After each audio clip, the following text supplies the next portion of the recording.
I completely skipped the logo screen. Shotgun! Hi. This is a very professional stream where we do professional things. And pretend to be professionals. Welcome to the Erasmus Expeditions. We are here with session number 2 of Nowhere to Hide. This game is going to be played using Cortex Prime, and will be taking place in the world of Elsewhere, that my good friend Baron over in the far corner has developed. This particular place is called Nowhere, and it is an invention of my own that's set in his world. So if there's anything wrong with it, don't blame him. But as far as things that might be wrong, I am going to go ahead and give the same warning that I give on the beginning of all of my games, and that is if foul language and mature subject matter are a problem for you, then this is not a good channel for you to spend any time. Particularly in this game, I want to give some specific trigger warnings. This game will depict topics of pregnancy, childbirth, adoption, endangerment of a child, and domestic violence. So if those things are issues for you, then seriously, don't hang out here. Watch something else. What else? I'm going to pass things over to my players here in just a moment so they can introduce themselves, and then we're going to get started. Do I have music playing? Shouldn't have music playing. I don't think so.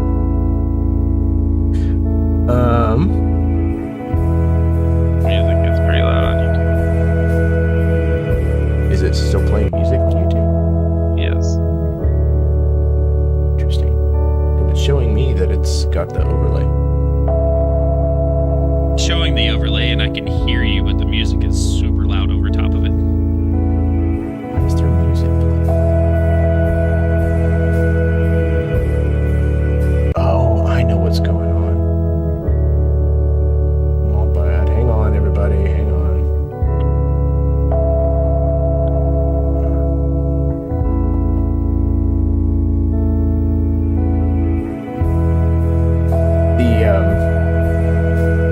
The no vacancy thing that I nabbed to show that that Karen's not here, I did it as a last minute addition, and I didn't realize that it had audio with it, so that's my bad. That'll Like do I said, it. bless you, good Baron. Like I said, nothing but professionals here. Yeah. So we've got that sorted out. Where was I? Yes, I'm going to pass things over here in just a moment so that my players can introduce themselves, and then we're going to get started. So we're going to start with Bottom Jason. Haha, que surprise, it's me, Jason Osorio. I will be playing Freddie Bogart again tonight, a traveling boxer of sorts who is slowly turning into some kind of horrible scarecrow monster, because why the fuck not? Very excited to see what happens during this second session, because the first session was so incredible. I'm sure this one will be equally, if not more, amazing with this incredible group of players, and of course our excellent game master, Mr. Jeremy Lilly. I will pass it on to the next person.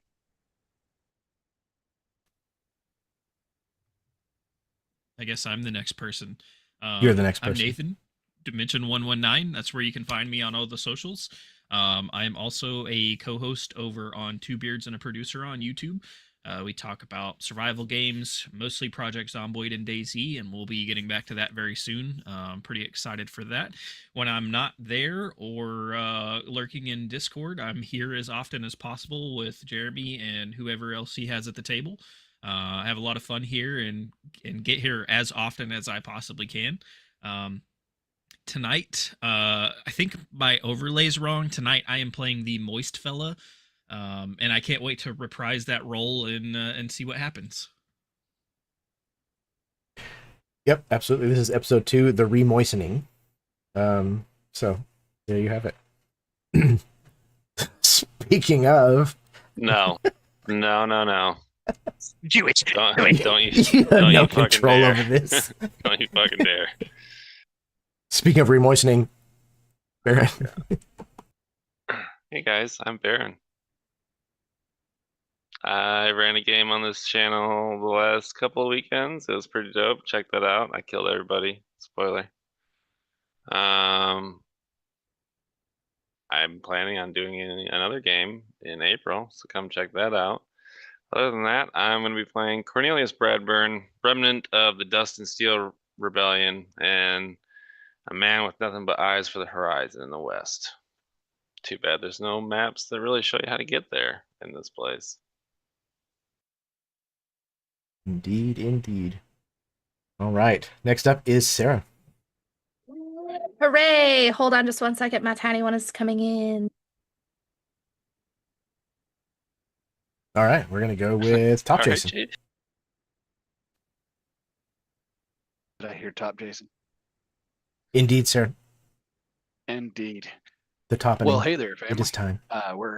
We're back again in this place that isn't a place in a time that isn't a time. What a weird soup. The first session was amazing. I don't have a whole lot to say except that I am super excited to get back into this second session. These guys here are just the most wonderful of storytellers and role players in all the lands, and I will die on this hill. Love you all. Let's get going. Oh, yeah. Feel the same way, Jason. All right. We're not skipping Sarah. We're going back to Sarah. Yay! Hi, everyone. I am Alice X Ann on all of the socials. You can see me on Mini Terrain Domain every other Tuesday for Sky Metal Iron Gods. I'm on my third character for that game. I think it's third. It might be fourth. I can't remember. But yeah, it's a lot of fun. Apparently, I like to choose characters who die a lot. The dice gods don't like me for that game, and I'm fine with that. I will be playing Opal Clayton, who apparently is a little scary to some of us. Just a little bit, just a little freaky. But it's all good. She's just a good little southern girl. So she's fine, she's fine. I am so excited to be back here. Truly need this tonight. I am so happy to be playing with all these people again. I have been so excited and telling all sorts of people about it. So if you see this, hi guys. Anyway, let's get this started. I'm so excited. Absolument. Hopefully, like I said, Karen, our sixth player, will be able to join us shortly. Karen, be safe on the road. But yeah, we'll see you when you get here. Okay, I think that's everything covered. I'm playing Cortex, at least allegedly. We're in Elsewhere. Everybody knows about the language thing. Triggers. Everybody's done introductions. Okay, cool. I think we're ready to rock and roll. Okay. Here we go.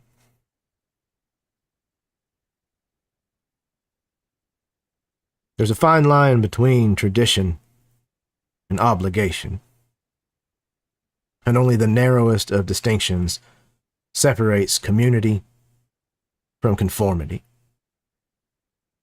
While it is up to us to carry on the legacy of our family and our culture, if that weight becomes burdensome in the face of our own individual journey, or problematic to those we break bread with, it must be set aside.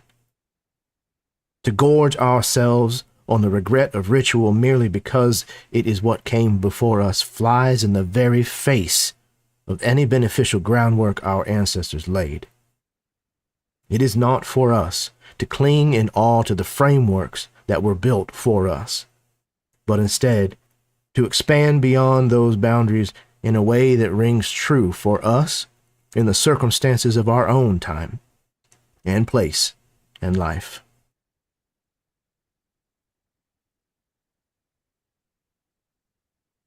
We rejoin these strangers gathered here in the middle of nowhere at a crossroads in a roadside motel resort and casino that bears that very name.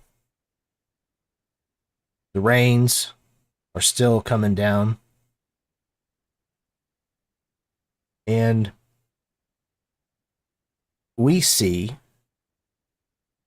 as everybody is gathering for the next day after what had just transpired the night before, at least for some of the guests who are staying here.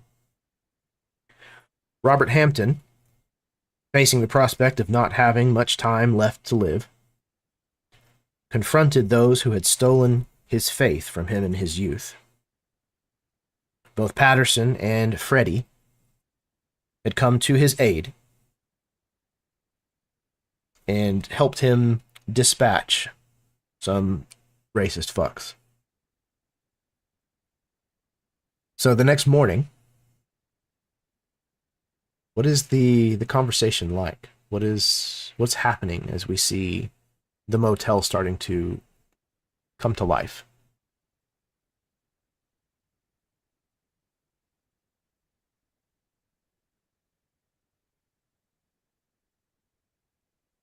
I think Freddie, because of sort of what is happening to him, he doesn't really need to sleep. And especially after what he experienced with Patterson the previous night, I think he's back in sort of the lobby area of the motel at this point, just going over it in his head, like the fact that he and Patterson sort of stepped into this other place, which again is probably not incredibly uncommon in elsewhere, but it felt so real. It felt so visceral. I think he's even thinking a little bit about sort of how Patterson reacted kind of towards the end, right before he left, and Robert was sort of saying goodbye, and that he would not be coming back to the motel. Um, I think maybe, Argos is nearby, and Freddy's just kind of running his fingers through this dog's kind of greasy fur, just to try to comfort himself. And I think there's also a small part of him too that's thinking about those words from that sort of flash he had of being in a cornfield with a scarecrow. Just these words are sort of like pinging around in his head. There's rats in the corn, Freddy. Rats in the corn. And I think he just shudders despite himself as he kind of stares out through whatever windows are around in the lobby, just out at the worsening rain outside.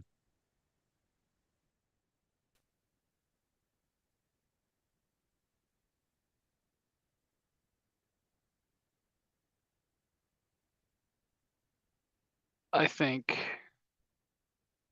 Patterson is actually before the sun is even up. In the lot, sort of inspecting his rig. Bags on the ground next to it. He hasn't yet climbed into the cab. He has the cab forward and inspecting belts and fluid levels and making sure the tank is still secure in its load.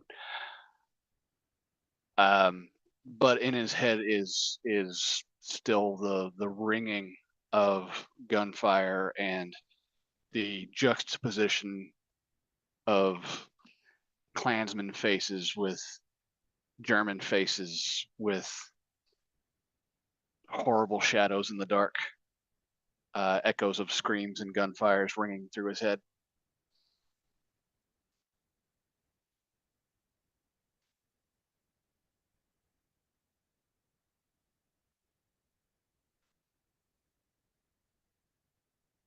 Closer to the building, but within eye shot of Patterson, though they might as well be worlds apart. Cornelius stands under like an awning. I'm sure there's like an ashtray bucket of some kind. And we see Cornelius, he's like just finished rolling up a cigarette. He licks it, lights a match to cook it a little bit, takes a drag. And whereas maybe most are thinking of memories of their past, he is looking whatever way he thinks is west. And Patterson mentioned the sun coming up, but I also thought it was raining. I don't know what kind of bleary red sky of clouds and rain I see to the west, but it probably doesn't look welcoming. And I think as we see the road, it just doesn't continue in a straight line across the flat land. We see it just weave and stray into rough conditions, and it's almost like I can see too far. And the path is unclear.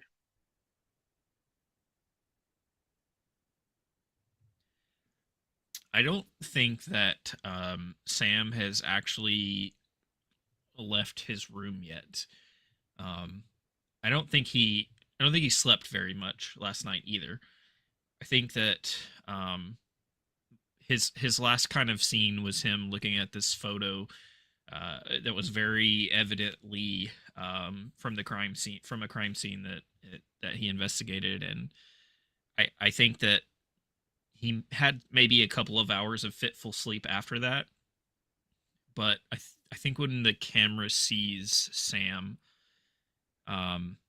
he's found some kind of scratch paper from somewhere, even if it's napkins from the diner, something he can write on. And he is actually also found like a frayed end of one of the sheets in the bedroom, and he has stripped this sheet down to pieces of thread, and on one of the walls in his hotel room he has reconstructed like one of the boards where he's tracking evidence back and forth, and he doesn't really have, other than the picture that he doesn't have any actual evidence from this crime scene, but he's written down everything that he can remember.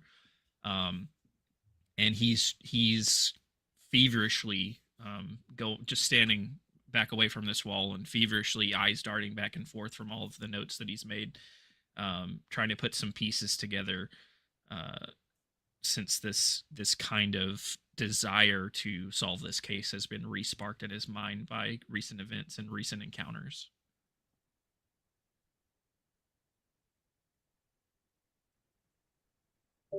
I believe much like Opal and or much like Cornelius and Patterson, Opal is outside.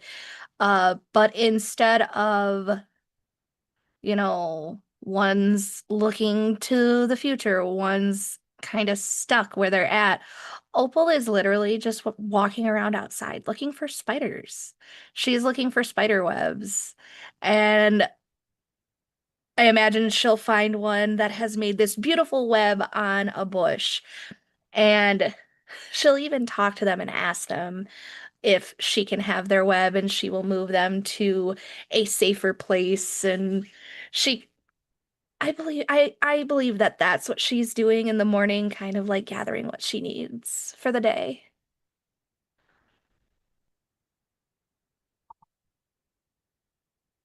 Fantastic.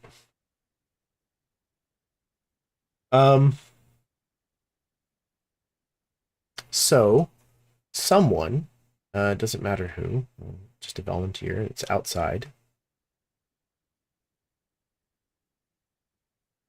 Or we can roll. Okay, Cornelius. Cornelius, you noticed whenever you arrived that the no vacancy sign was on. You stopped anyways and thought it was strange that there seemed to be hardly anyone here whenever the no vacancy sign was turned on, but didn't bring it up. But now the no is out. It's off.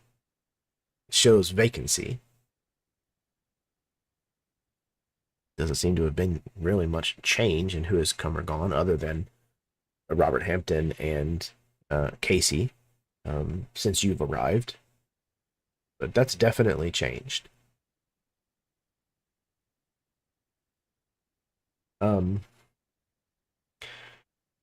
The blonde woman who didn't make a great first impression with many of you is not standing outside.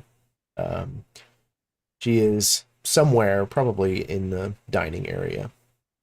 maybe even with Samantha at this point. And but I think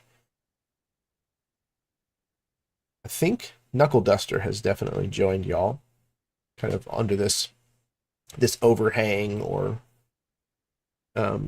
this awning, as you're kind of watching Patterson go about his business and staring out at the landscape around. He's just kind of watching Opal. He's got his head kind of like cocked to the side. And he leans over to you, Cornelius. And he says, "You got any idea what she's doing?"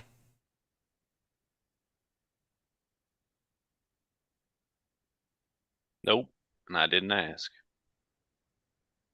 Fair. What's your story? Huh? You're all moody and smoking cigarettes by yourself. You gotta have a story. You're looking out there like you want to run. It's less of a run, more of a jog.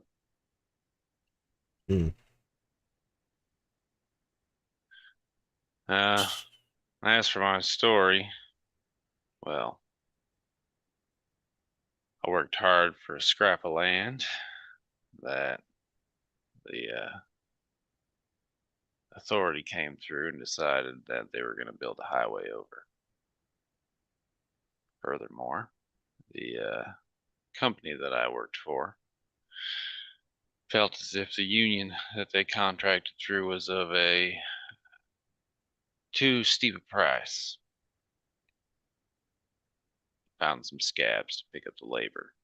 There were some injuries. Started a whole thing. I'm sure you've heard of it. Dust and Steel. Oh, yeah. Yeah, I've heard of the Dust and Steel. My old man fought in the war. Yeah, me too.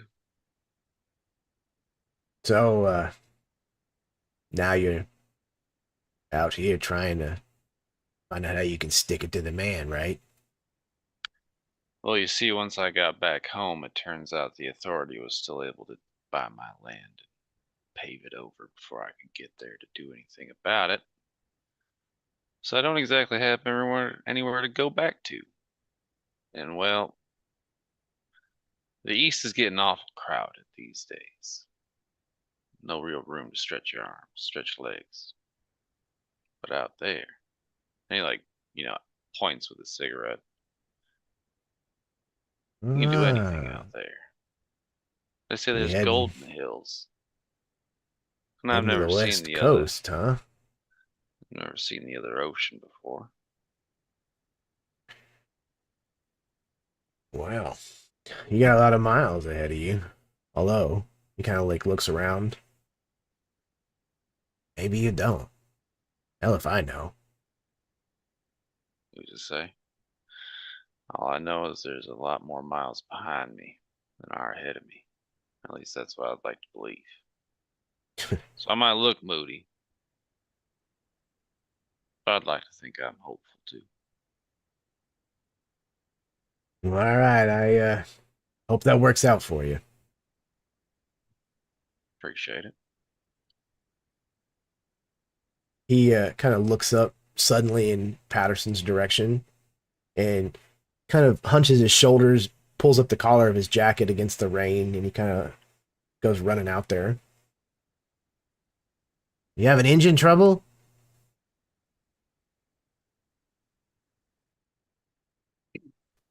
Without even looking over his shoulder, Patterson steps back and wipes his hands off on his diesel stained jeans. Says, no trouble. Getting ready to head out. This place has been strange enough. I see. Yeah. Well, I'm pretty handy with a wrench if you need any help. Did I fucking ask for any help? No, you didn't. But I offered it anyways. Because I'm a nice guy. He kind of nods over at the rest of the people in the lot. I'm sure they appreciate your niceness. And with that, I would like pull on the handle to place the cab back over its engine compartment and start to fasten all of the latches down. He turns away and kind of shoves his hands in his pockets and just shakes his head. Fucking riggers. And makes his way back towards where the rest of them are What did gathered. you say to me? I didn't say nothing, man. Must have been the rain. He's kind of like spreads his arms wide, gives you a smirk, that gold tooth, as he's backing away.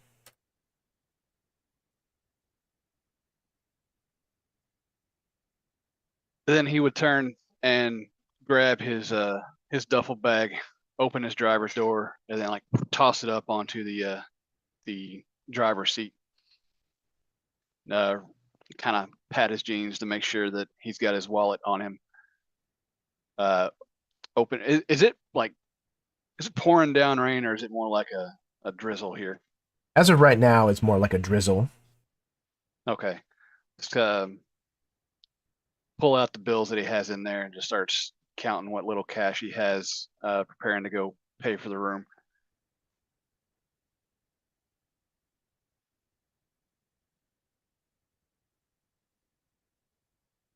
Knuckle Duster comes back over to where you are, Cornelius. Kind of like shakes his hair, kind of tries to get some of the rain out of it. That guy's a royal prick. Yeah, he's all right. He's a little Much- frustrated from time to time. Too much sandpaper for my skin. You must be softer than baby shit, brother. He kind of gives you an eyebrow like, the fuck are you talking about? I've had my share of trouble. I just don't Oh, like I'm to sure. stare it in the face, if you know what I mean. Sure, sure. Anyway, try to help a guy out. He kind of like turns and heads back towards the door. Some people ain't asked for it. I'll remember that next time. I just kind He of like walks back inside. thoughtfully nod to him.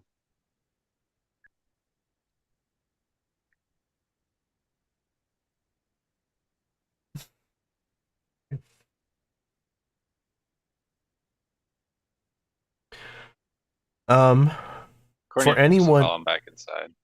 go ahead. Sorry. Said Cornelius will follow him back inside.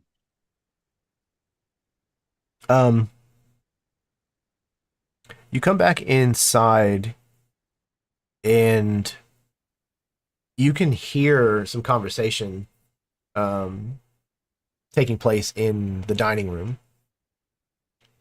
And it sounds like, the uptight woman is talking at great length to someone,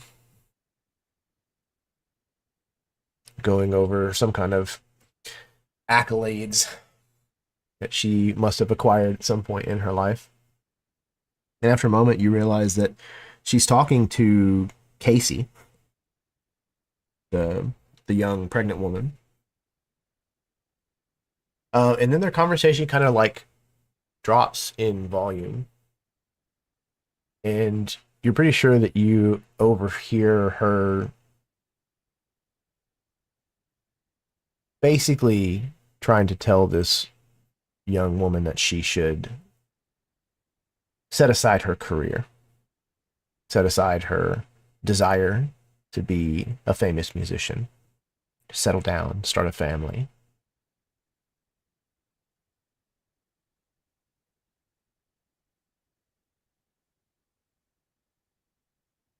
I'm just saying, darling, look, musicians aren't all they're cracked up to be. You might have, what, maybe a record that's good, maybe two? And us ladies don't last very long in the limelight, I'm afraid. You've got maybe a decade before they're going to pass you by for somebody that's younger, somebody that's got more talent. So you really should just do yourself a favor. Just find I think yourself a I'd man. interrupt and say, "Is that what happened to you?" She kind of sits up.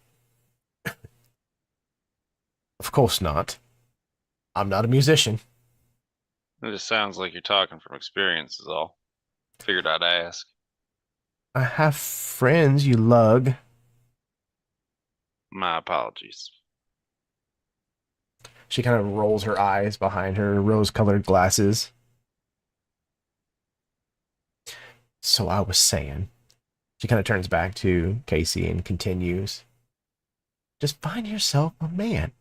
Preferably one that's a little better off and not quite so stupid. She says as she kind of like shoots a look in your direction, Cornelius. Raise your baby. Have a family.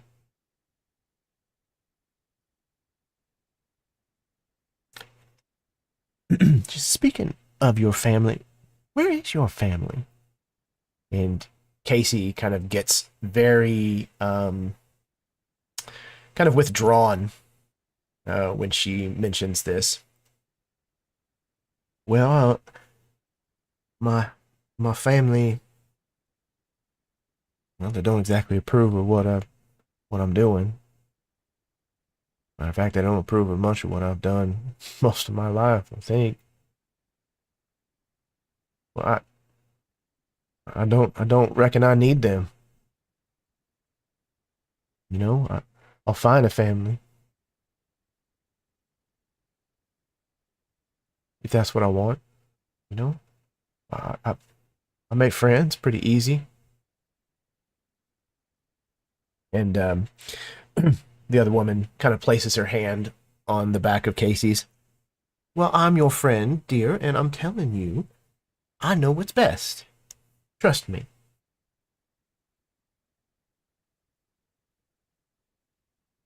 And this continues on.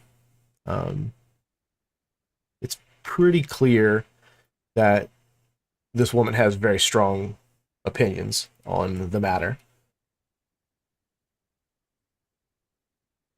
And Casey is doing her best to kind of just politely let her do her thing. Yeah.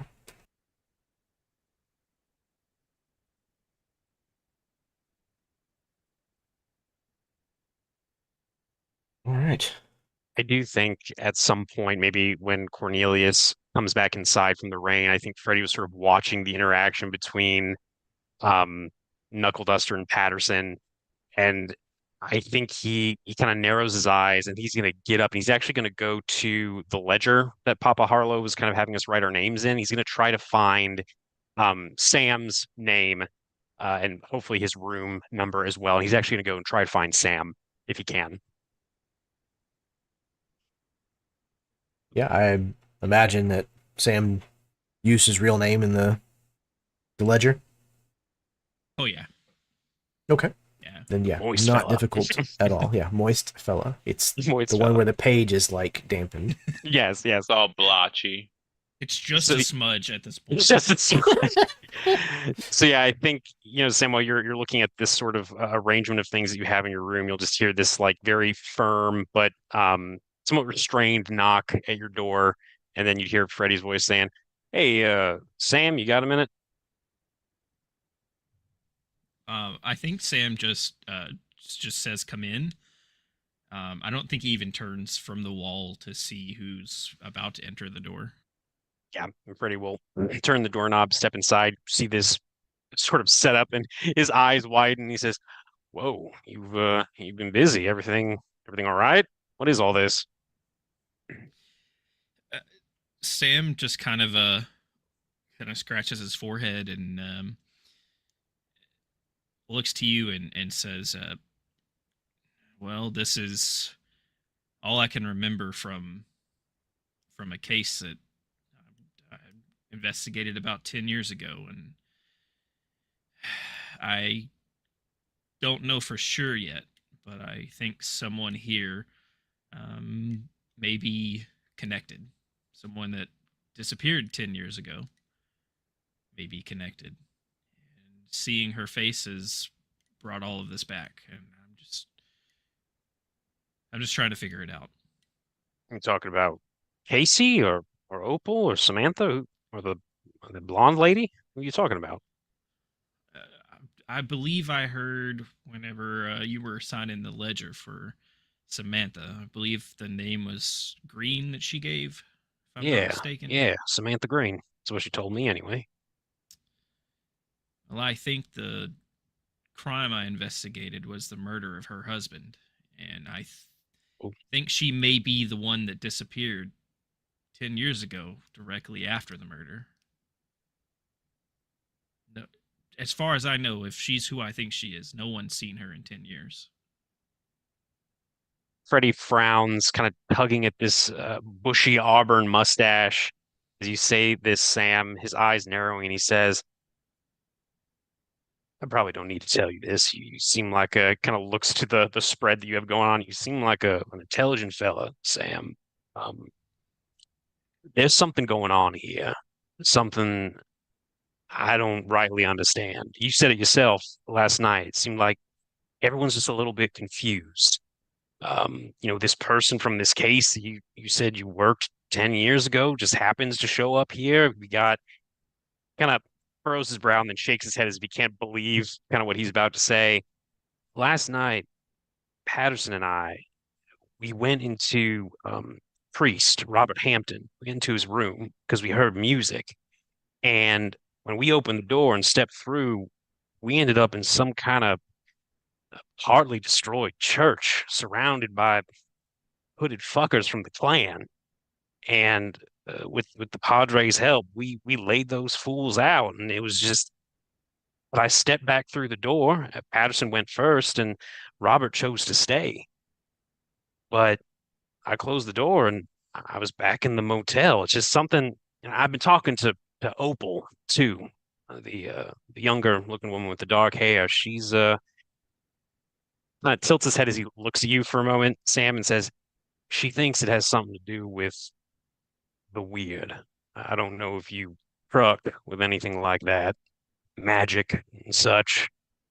You don't seem like the type. Am I wrong? Well, had you asked me that 10 years ago, I would have thought you were crazy. But through this, and he just points at the wall, I've experienced things I never thought could happen. At this point, Patterson has walked in the door right around the time. Excuse me. Right around the time that Freddie's talking about the weird, and immediately puts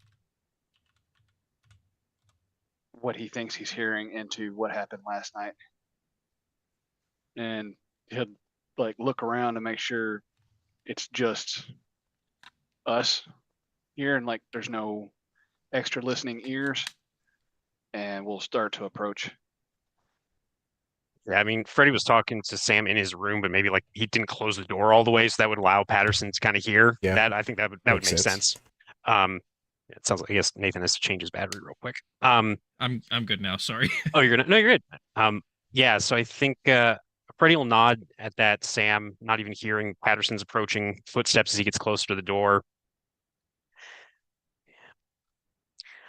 I think Knuckle Duster knows something. I don't know. I don't know how to get him to share. I mean, you said it yourself. What did he say? It's about time. Like he knew that Casey was going to show up or something like that. And I think we need to talk to him. And I told Opal about this too. And so I'm sure she'd be interested in hearing what he has to say. I don't know. There's something here that I think we should. I mean, if you're so inclined, and clearly you are, again, looking at the wall, I think there's something here for us to figure out, something to unravel, you know? There's there's rats in the, and he stops himself as he realizes what he's about to say again. He kind of like clenches his teeth. Excuse me, sorry. Yeah, and I think maybe at that moment, Patterson, you get close enough to the door where you can kind of enter if you wanted to at that moment, potentially. Yeah, it's hearing that I just kind of push the cracked door open, stand there, and that's where I'm looking up and down the hallway. I see you two in the room and looking up and down the hallway to make sure there's nobody else around. You saw the same thing I did last night. Yeah, I did. How you holding up? Fucking weird is what it is. Yeah, it seems to be going around. I'm getting out of here right now, and if y'all had any sense, y'all be getting out too. Hold on. Did any of you intend to come here? No. I'm not entirely sure we're going to have the choice to leave.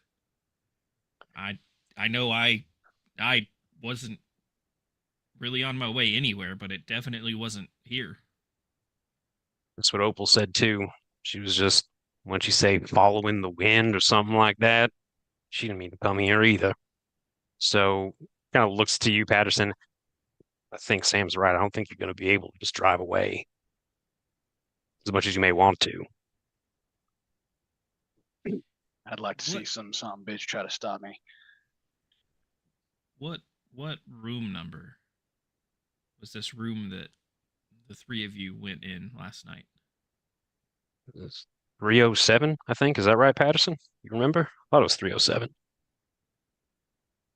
That sounds about right. Well, I think that I'm gonna go take a look at this room, just for my own curiosity. Not to tell the other two of you your business, but Patterson, it may be worth you trying to leave. I can't get. Who knows if it'll be safe or not, but it might be worth trying just to see if we're wrong. Considering everything that's happening at the moment, I'm not sure that any of us should be alone at this point, but I'm not sure that we shouldn't have eyes constantly on Knuckle Duster. Not that I think that he's necessarily the cause, but it seems that he knows more than he's sharing, at the very least. Yeah, I'd agree with that. If you're going back to that room, Sam, I'll go with you just for safety purposes, and then he'll look back to you, Patterson. Just be careful. Yeah. I would I'd extend my hand. Yeah, I'm Freddie will clasp it maybe a little tighter than necessary and just say, for what it's worth. And again, I don't know what you've been through, Patterson, but I'm glad that you're still fighting, whatever your fight might be. And he lets your hand go.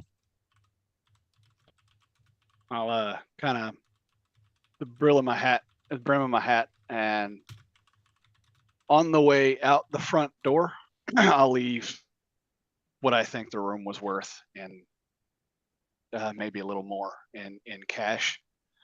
And I immediately get in the truck and fire it up, and the truck will roar to life. The air brakes will release with that loud zinging hiss, and just a whoa, whoa, whoa, whoa, whoa, whoa, down the road. Turn a radio on.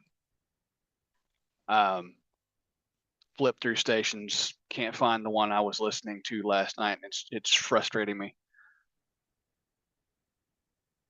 And imagine like good 20 minutes or so go by of just straight county road to where I come up to another crossroads intersection, I don't really remember, but I'll head straight because I don't want to veer off my path. And I imagine within 20 minutes, I'm pulling back up with the Nowhere Motel and Casino directly in front of me on my right again. Yep, absolutely, just as you left it. You can see, the vacancy sign now going. You can see Opal still running around in the bushes, gathering spiders and spider webs. And you see something else, Patterson. You see on the horizon, you see a stream of headlights that are starting to approach.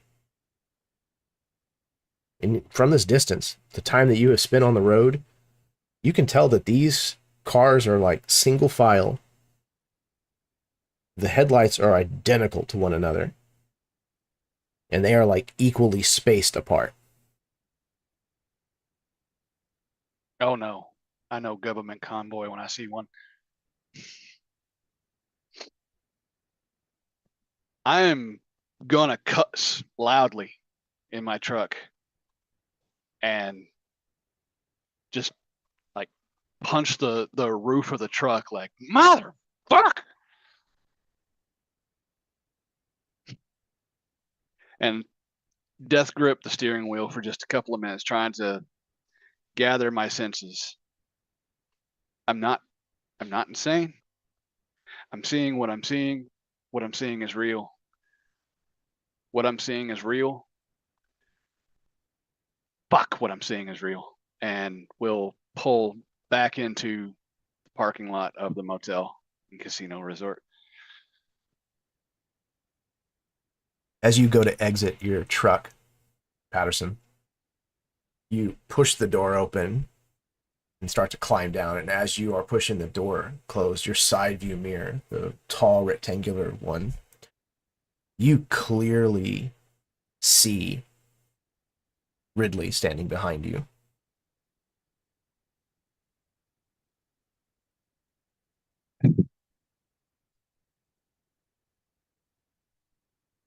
I'm here. Remind me, what does... I am drawing a blank on Ridley. Yep. Your bud from overseas. Oh, Riley, yes. Oh, I'm sorry, Riley. My bad. That's actually what I have written. I just read it wrong. So Riley is standing behind you. Yeah, sorry about that. That's all me. I stopped dead in my track and look Riley right in the eye. You've looked better.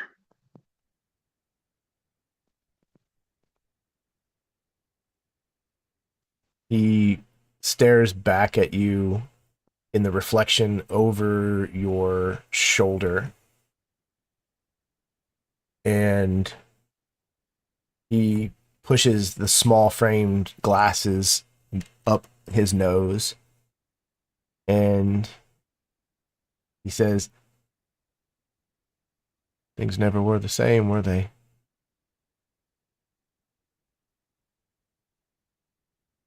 Not after that day. No. Never. But you're dead, you stupid son of a bitch.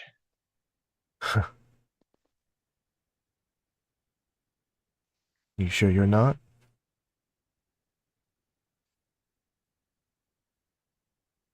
Reaching into my shirt pocket and looking at the approaching headlights and looking around at the gloom of the sky.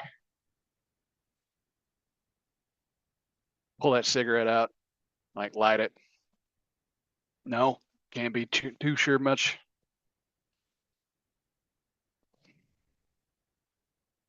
You turn around after lighting your cigarette, and Riley's gone.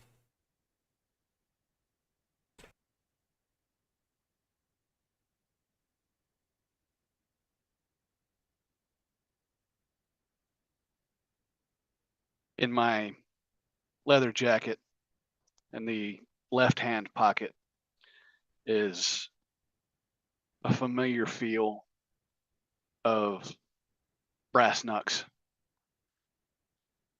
And I'll kind of just run my fingers over them in the pocket, reach back with my right hand under that same jacket, make sure that my pistol is tucked safely away, and I'm as ready as I'm going to be for whatever's coming down the road. And I'll head back inside. You head back inside where the rest of the group is just kind of hanging around. But Papa Harlow suddenly kind of comes from one of the myriad, doors that lead to a back room somewhere here. And he's, again, kind of walking on his cane, and he's walking fast, shaking his head. I certainly didn't see this. Oh, you're back. He kind of looks in your direction quickly. We may have trouble. Back.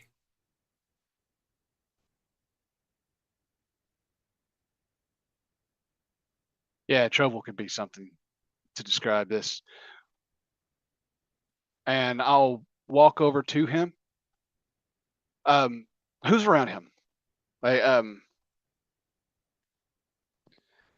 What's going on in this room as I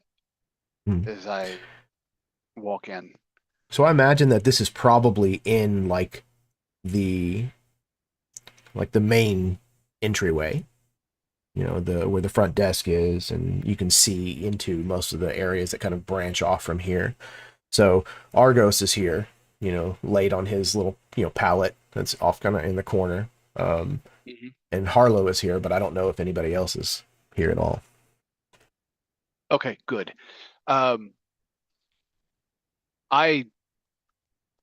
3-stride walk over to that desk, and I will grab Harlow by the scruff of his shirt and yank him over that desk and start to yell where everybody else is that is in the vicinity could hear me yelling. You're going to tell me what the fuck is going on around here, or I'm going to beat it out of you. You grab this old man and pull him over the bar. It's not like he weighs much. But in an instant, you lose sight of him.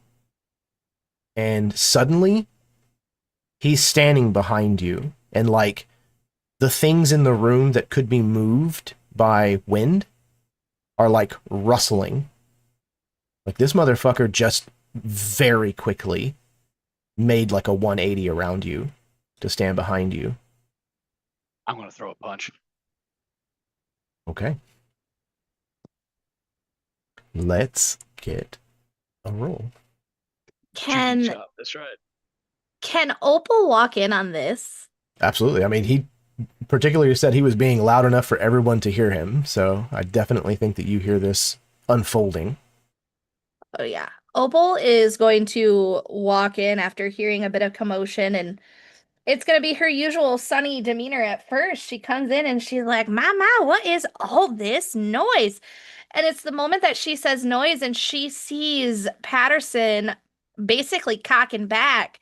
She comes running over and she stands right in front of this old man. And hands on her hips, she's pissed, but she's, small, so she just looks like a little kid. And she's like, what the hell do you think you are doing? You are supposed to be respecting your elders. Oh, no. There's no reason for everybody to get all twisted out of shape. I understand that you've got questions, but questions ain't solved at the end of a fist, in my experience. My finger is up and in his face, kind of just standing up and over Opal, kind of leaning over, finger in the face. You're going to tell me why the fuck I can't leave? I'd gladly answer your question if you'd only asked it first. Now, I understand that this place is strange, and there's a lot going on right now, even more so than usual. It's got me a little concerned myself. Now, what do you know about how you got here?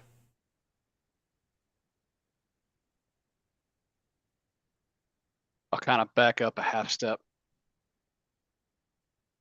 Like one hand shoots up, takes the hat off, the other hand runs through my hair before adjusting the hat back on. Like going back to last night and the rainstorm and the lightning and the crossroads.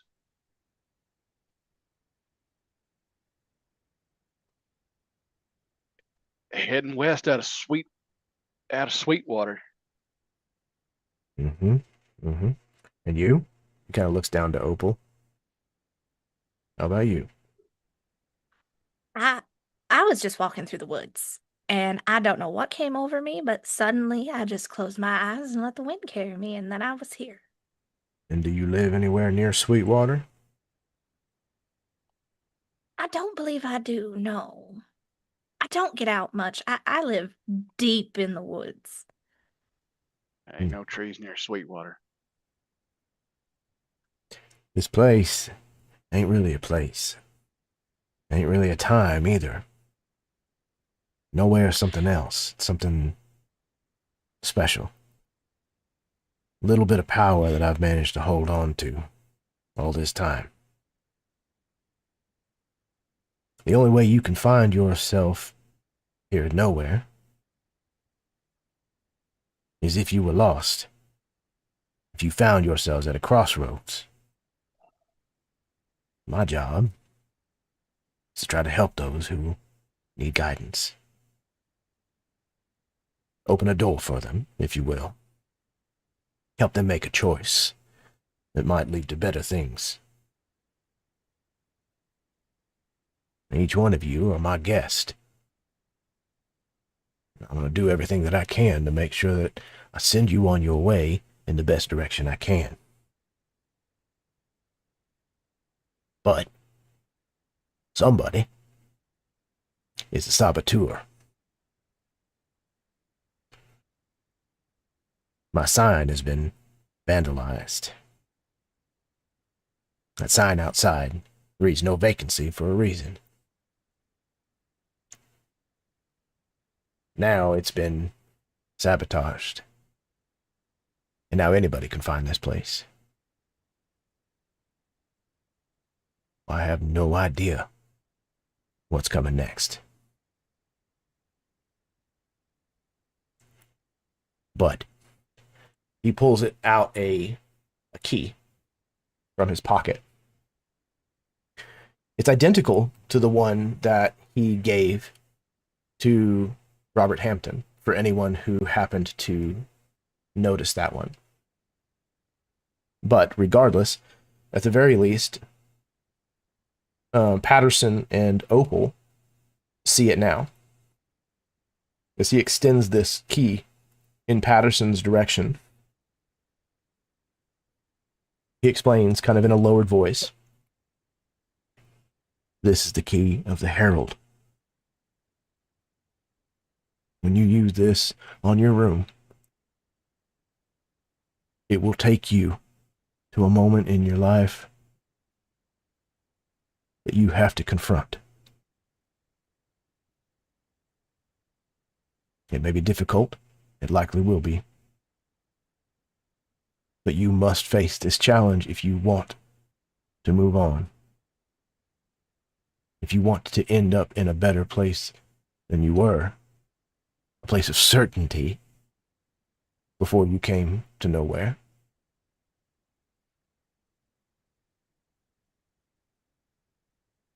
Now, I don't know how much time we have, but did I answer your question, Patterson?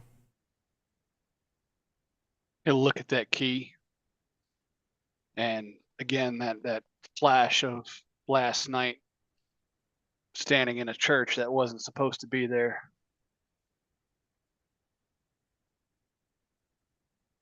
He'll kind of snort. "You can keep your fucking key." and I'll walk over to the bar and grab a bottle of anything and just turn it up.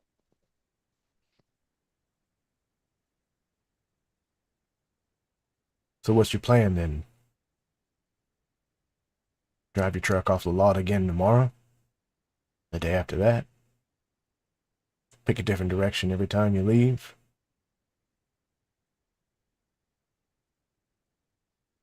I don't think you understand, son. This isn't something you can run away from. I tell you what I understand, and I'll grab the bottle by the handle, as if I'm preparing to use it as a weapon. I understand that some weird asshole standing here telling me he's kidnapping people to put them through some fucking test. You can keep your fucking test, old man. I think that's when Opal interrupts again. And I mean, very forceful for her. She is digging her finger into Patterson's chest. And she's like, you need to learn to respect those that you come into. This is disgusting. I can't believe this. And from the looks of it, I may only look and be in my early 20s right now. I'm fairly certain I am older than you, son. So you better respect me. And we are not going to talk like this to our lovely host. You don't treat people like this. You treat them with kindness. Or you can go be lost. He's got every right to be angry, Opal. Again, none of you chose to come here. Nor did I choose for you to come here. He kind of says in Patterson's direction. I offer this place as a place of sanctuary, respite. It's been necessary for a long time now. Longer than this road's been here. Longer than there were neon signs. Longer than even Argos here has been around.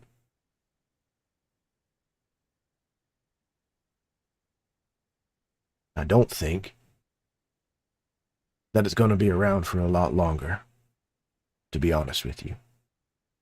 That girl, and he kind of points in the direction of the dining room, that girl's going to have that baby here. When that baby is born, everything's going to be different. I don't know how. I don't know why. But it's going to change everything. And Nowhere may not even be here anymore.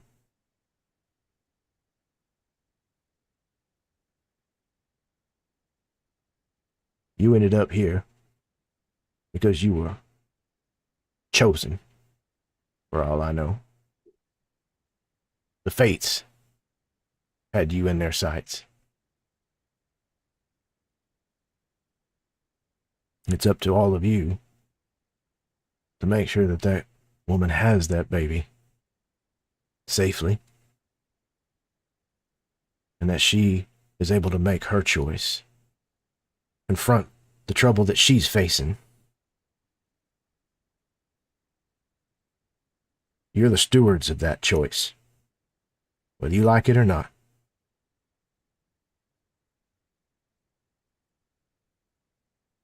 But before you can help her, you have got to make it right for yourselves. Do you understand me? This anger, this fear that you're holding on to.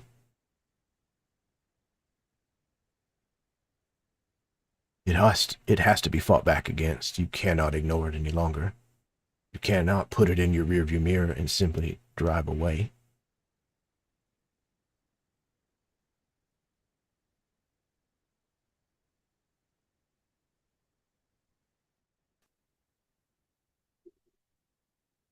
Well, I don't know much of what I need to confront. I know there's probably some things I need to confront, but I'm not sure. But if he's gonna be a bitch baby about it, I'll take the key. What are y'all yelling about out here? This one's being a bitch baby. And she points Patterson. I think Freddy sticks his head out of Sam's room doors like, what's all that fucking shouting? What's going on? Is everyone all right? I see Patterson's drinking heavily at 8:27 in the morning. A little early to tie one on, don't you think? Well, I Who's ain't that driving tearing up anywhere. Who's that tearing up the lane? So fuck this and look down at the woman in front of me. And fuck you. And I walk towards the room I was in. He's being a petulant child, is what he is. Walking away, finger up. I can lift a finger too, son. Cornelius goes to the door and looks out and up the road where these cars are coming from. Yeah, you takes a little bit of doing. It was, like I said, the direction that you were kind of looking anyways before. But as you kind of angle yourself, you can see through, and sure enough, there's this parade, I guess, convoy of cars that is streaming towards you. Every single one of them an equal distance apart. And now the ones that are in the front are maybe even a little closer. You can actually make out that they all seem to be the exact same make and model of car. They're just in different colors. How far away? How long until they get here? There's a plot amount of time that's going to pass. Heard. It's imminent. Gotcha. Soon-ish. Exactly. Soon, TM. I think Sam is gonna look to Freddy, and since Sam is in the room, I don't think he's heard very much of any of this very clear, just bits and pieces. So I think he looks to Freddy and says, "Did I hear something about others on the way?" Yeah, there was some shouting or something. I stuck my head out, and yeah, I thought I heard something about cars coming up the road. You want to go take a look? I think Sam takes out a cigarette and lights it up, offers one to Freddy, and says, "We may have to Immediately postpone our backs up, like takes like several steps back as soon as you offer that burning cigarette. He's like, no, thanks. Sorry. Yeah, I don't smoke. Let me grab something from my room. I'll be right back. I'll meet you in the lobby." And he will turn around and walk out. And then yeah, I think he goes to his room real quick. He's gonna pick up his boxing gloves, kind of tie the laces together, hang them around his neck, and then he'll head back to the lobby to see what's going on. Hopefully meeting Sam there along the way.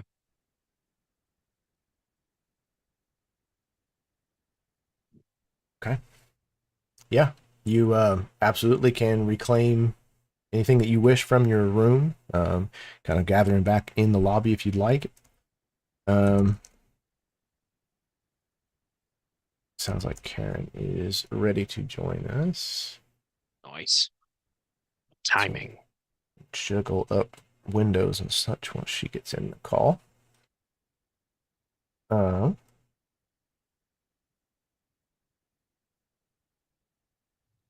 Just So, a note. go ahead, I think that because of the way that Freddy acted when Sam lit up the cigarette and offered him one, I think he just quickly finishes the one he had lit in his room before walking to the lobby, knowing that he's going to meet up with Freddy there, just out of concern. It's not sure why yet, but out of concern for that reaction. It was pretty visceral, so.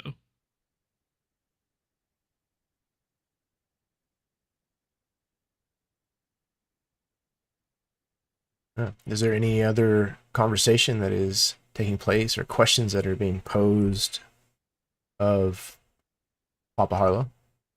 I think Opal is going to turn and look at Papa Harlow and I am terribly sorry you had to deal with that. Nobody should have to deal with that, especially in what could be considered their own home. It's honestly fine. It's not the worst I've ever dealt with. Well, I'm sure it's not, but it shouldn't happen.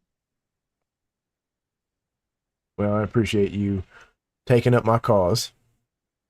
Of course. We You, should all be thankful for you allowing us to be here. I'm glad that you see it that way, Opal. So, you said you don't feel like you have a confrontation ahead of you. Is that Oh, right? no, I'm sure I do. I'm just trying to, pick certain moments, and I don't have a whole lot, I believe. But then again, that could be my silly little human mind, uh, not having the wherewithal to know. Well, the world is a very big place. There's a lot you can learn about yourself out there when you're learning about the world. That's what I've been told. You haven't traveled much, I take it? I have not. I have been in the same place all my life. Well, I certainly hope that you get the chance at some point. Maybe one day. I can't say it'll be anytime soon, but maybe one day. If I might, I recommend Greece. It's quite lovely. Is it? Indeed it is. Hmm. It's been a while since I've seen it, but I don't imagine it's changed that much. I believe that currently where I am from, it's a bit dangerous to go over there right now. Yes, the war. Mhm. Well, maybe when that wraps up, you might find a reason to get over there. I hope so. We'll just have to see. We'll have to see how our boys come back and what they're like. Mhm. We all know that people come back from war, they sure are changed. Isn't that right, Argos? And Argos kind of whimpers. Yes, they are.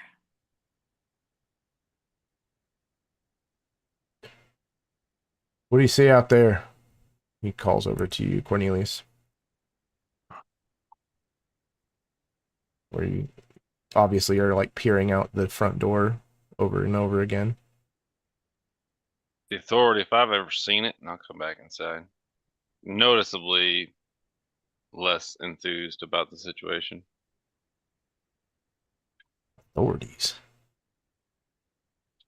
The Eh, police. no. Interstate. Shit. Feds. Looks like it. They're all driving the same car, and how often you see that? How often you see cars? More than one. He looks perturbed. Um, he kind of moves, hobbles up beside you, where he kind of pushes the door open and kind of looks outside. Says that ain't no damn feds. Damn it. He turns around and he starts making his way back towards the dining room. What is it? It's the goddamn Stepford. I think as soon as Freddy hears that, he goes like just ramrod stiff, just completely terrified by that. And he'll look to you, Cornelius, and say, Did he just fucking say the Stepford? You heard him. Yeah. He's going to start untying the laces of his boxing gloves and actually start to put them on at this point. Well, this is going to be a fight, probably. I'll be right back. I need to go to my room. Yeah. The rest of you got weapons of some kind. You might want to get them ready. Stepford likes to everything it touches, at least as far as I've seen, as far as I've heard in stories and legends and such. They scrub you clean, makes you like them. Don't let it touch you if you can avoid it.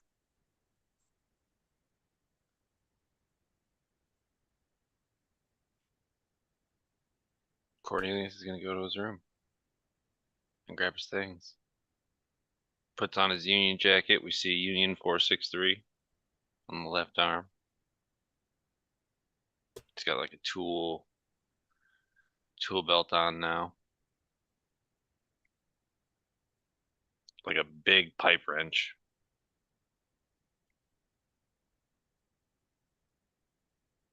You hear Papa Harlow shouting in the dining room.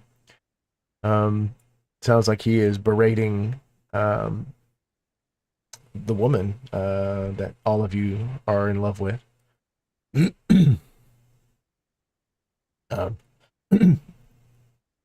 Casey very quickly kind of like comes out from the dining room, kind of holding her belly, almost like she couldn't get out of that room fast enough. What's going on in here? She kind of looks around confused. Everybody okay? I'm Not so starting to much. Go ahead. Starting to wonder if everybody slept wrong last night. There's a whole lot more yelling going on in Nowhere today. Well, he does seem to be a little cranky. It's the Stepford, if you're familiar with that, Casey. I've heard of it. Guess Yeah. I've met a few people that I'd maybe consider the Stepford. And she kind of looks back towards the dining room. Speaking of, where is that other woman? Samantha, that's her name. Where's she gotten up to? Oh, shit. But he kind of starts looking around, and I think as he's looking, he feels something under his trench coat kind of shift. He feels like this little stab of something in his stomach, and he kind of like blinks at that because he probably hasn't felt much pain in a little while ever since this transformation progressed. But he just kind of shakes it off, and then he'll look to the others and say, "Do any of you know where Samantha is? Samantha Green?"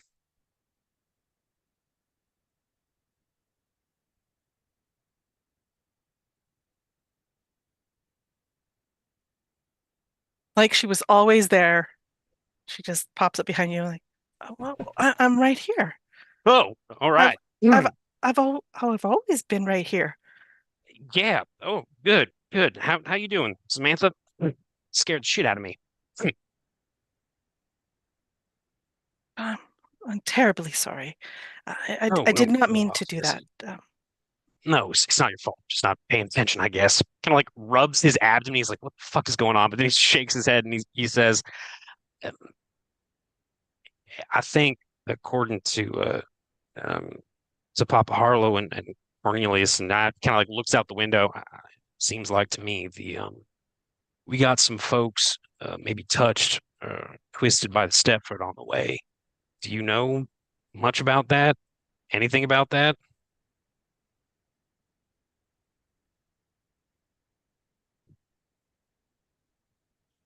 She looks at you. There's a little bit of silence. Me? Why would I know anything about that? I'm just asking. I'm not making any accusations. I'm just asking because they can be, from what I've heard. I haven't run up against them too often during my travels, but from what I've heard, they can be a little uncanny, a little frightening, in a different way than the weird, but still dangerous.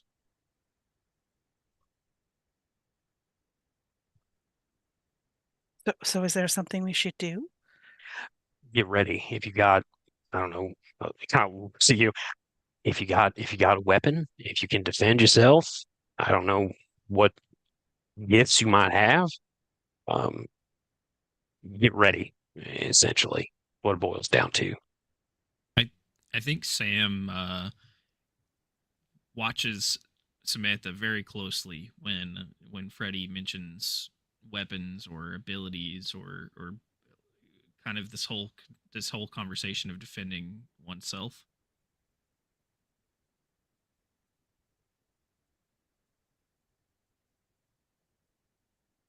Yeah, We I don't think see- there's oh, anything go that ahead.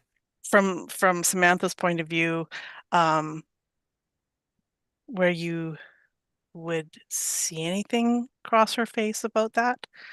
I think at this moment she's looking at Casey and is a little bit more concerned about that at this moment, about her. We can hear the cars pulling into the parking lot, and we can see as we like cut outside, these cars pull into the parking lot and into the first parking space, and then right into the second parking space, the third, the fourth, and just again, almost like automated, they pull in one at a time and park the same distance away from the curb, and none of them get out of their car until all of them are parked, and then all of the doors to the cars open at the same time, and a variety of people get out. And as they do so, Casey has made her way to the front door, and she kind of like peers out, and then she like really peers out. Oh shit. No. This cannot be happening. And she kind of turns and she starts making her way back towards the diner. Hey, what is it? What's going on? Do you recognize those folks? It's my family. Oh, You see several individuals stepping out of the cars and begin making their way towards Nowhere as a group. And leading the pack, you see a blonde woman who, though she is older, could very believably be related to Casey. She's dressed in clothes that would suggest that she desires a richer lifestyle than she currently has the means to provide. But she does appear to at least think that she is fashion forward. And she is concerned. You can see this emotion kind of laying underneath the surface of her heavily make-upped face. And behind her is what's a good way to describe him? A washed out man. Somebody who looks like he doesn't have much of whatever original personality that he may have once had. He looks kind of like a cardboard person, following right behind this woman. As they approach the door, she stops several feet away from the door, and this man moves forward and opens the door for her, and then she walks in. Before they get there, Mhm. if Casey was like leaving the room, did Casey leave the room? She is trying to. Okay, I would like to be trying to go with her. I'm going to be Okay. right there with her. She's like just shaking her head. I can't do this right now. I cannot do this right now. Cornelius. So what you do not want position them to is- find oh, you. Sorry. Sorry. No. I don't have anything to say to them. Then come with me. Okay. And She followed you. yeah, we'll just if the rooms are closer than the diner part, then I'll take her to my room. It's probably more tucked away at the very least. Yeah, it might take a little longer to get to your room in particular, but it would be less likely that they would be able to just walk in Yeah. as then opposed to let- the dining room. So I'll take her there. Yeah. Sorry, Okay. Cornelius. You can. You were saying something, Baron? My poor timing there. No, you're good. Wherever they go, Cornelius interposes himself between their direction and the people walking inside. Okay. Yeah, just kind of posted up against a wall or something at like the entrance into the Yes. hall where the rooms are. Looking Something like like I that. work here. Okay. All right. Is there anything else that anybody wants to say or do before they enter Nowhere? I think. Okay. Oh, go ahead, Opal. Sorry. No, go ahead. I think that before they enter, Opal is going to reach into her bag and pull out this beautifully made shawl that's this ombre of like purples and reds and yellows and oranges and maybe even a little bit of pinks. And she wraps that around her. And as it covers her, it becomes more noticeable that the pattern that is on this is various screaming skulls all over it. And she wraps herself up in that, and her whole body kind of relaxes, and she moves to. She watches Samantha take Casey, and she slowly moves behind them until she gets to the doorway. And just places herself in the doorway. She leans. She leans against the door.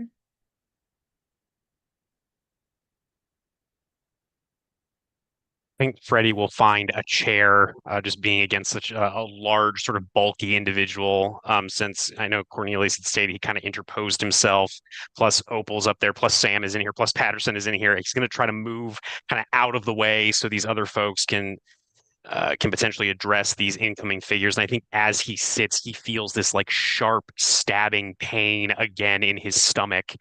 And I think almost without realizing it, his one of his hands kind of goes to his left sleeve of his trench coat, which has the granny square sleeve that Opal knitted underneath. And he kind of, I think as he touches it, he feels, and maybe it's just his imagination, because again, he's a little on edge knowing that these individuals potentially affected by the Stepford are coming in. I think he feels something watching him. It's not like malevolent, but there's just a gaze on him that is maybe more than just whoever these people, these people are. There's something that is looking at him, looking at the charm of the black sun with the yellow star painted on it that has dirt inside that Opal also gave him, and that's tucked in one of the pockets of his trench coat. He just feels like something is watching him in this moment as he kind of shifts uncomfortably and waits to see what these people do in this situation as they come in. I don't think Sam is in this main room anymore. I think he has walked into the dining area. Of course, he's gonna grab a cup of coffee, but I think he's gonna position himself like as close to the door to this front lobby area as possible, while kind of also like having a view of the dining room if they end up in here. Essentially, what I would like for him to be able to do is kind of hear what's happening in the front area, in case he's needed, but have a body in the dining room in case things move this direction. Okay. The woman who was speaking with Casey earlier is in the dining room currently, and as you arrive, you can see, Sam, that she is freshening up her makeup. She seems like tickled pink. She's like humming to herself. I think Sam might strangely be regretting taking pie from her at this point.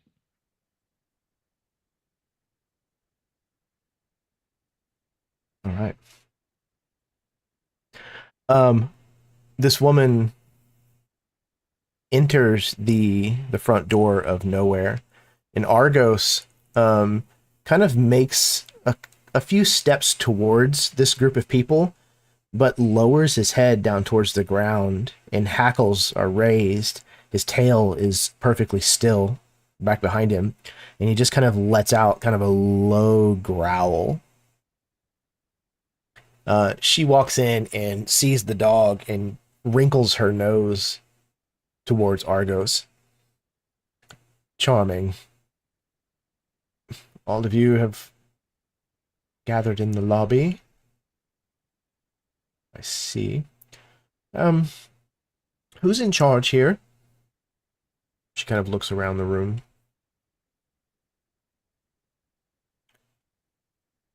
Papa Harlow from the front desk says, "That would be me." And she moves over to him. And as she does so, she actually like extends a finger out and like wipes it across the top of the countertop, and then kind of like rubs her forefinger against her thumb disapprovingly. Well, she kind of looks at his name tag. Harlow. I was told that my daughter is here. I'd like to see her right away, please.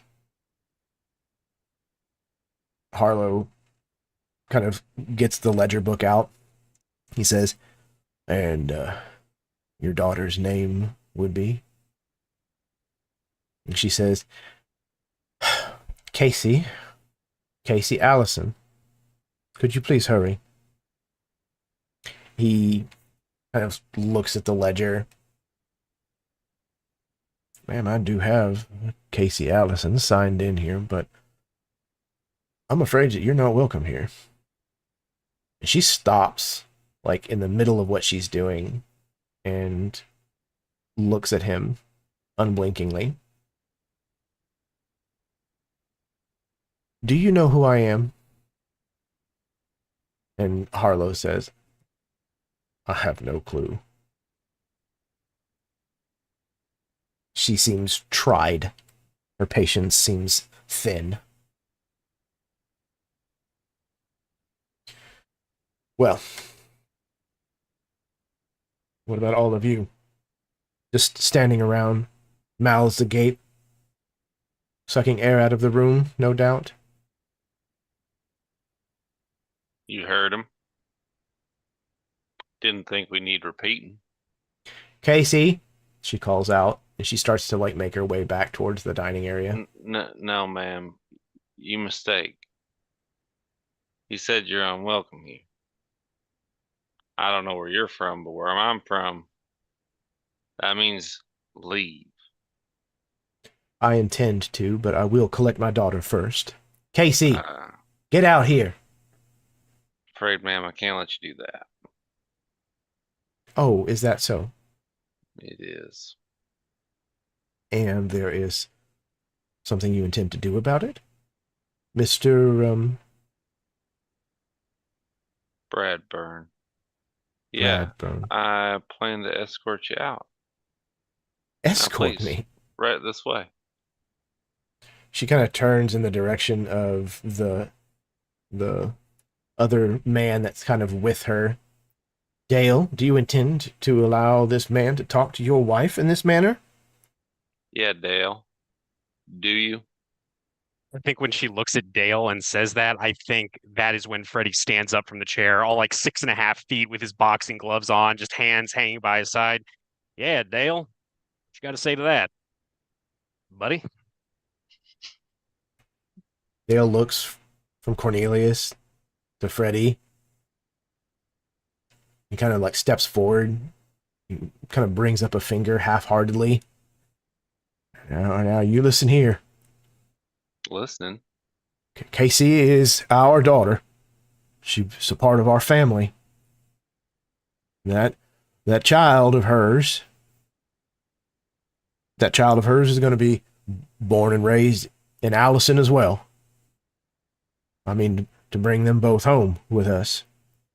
And if you gentlemen would just step aside, I don't think that there's any reason for anyone to get hurt.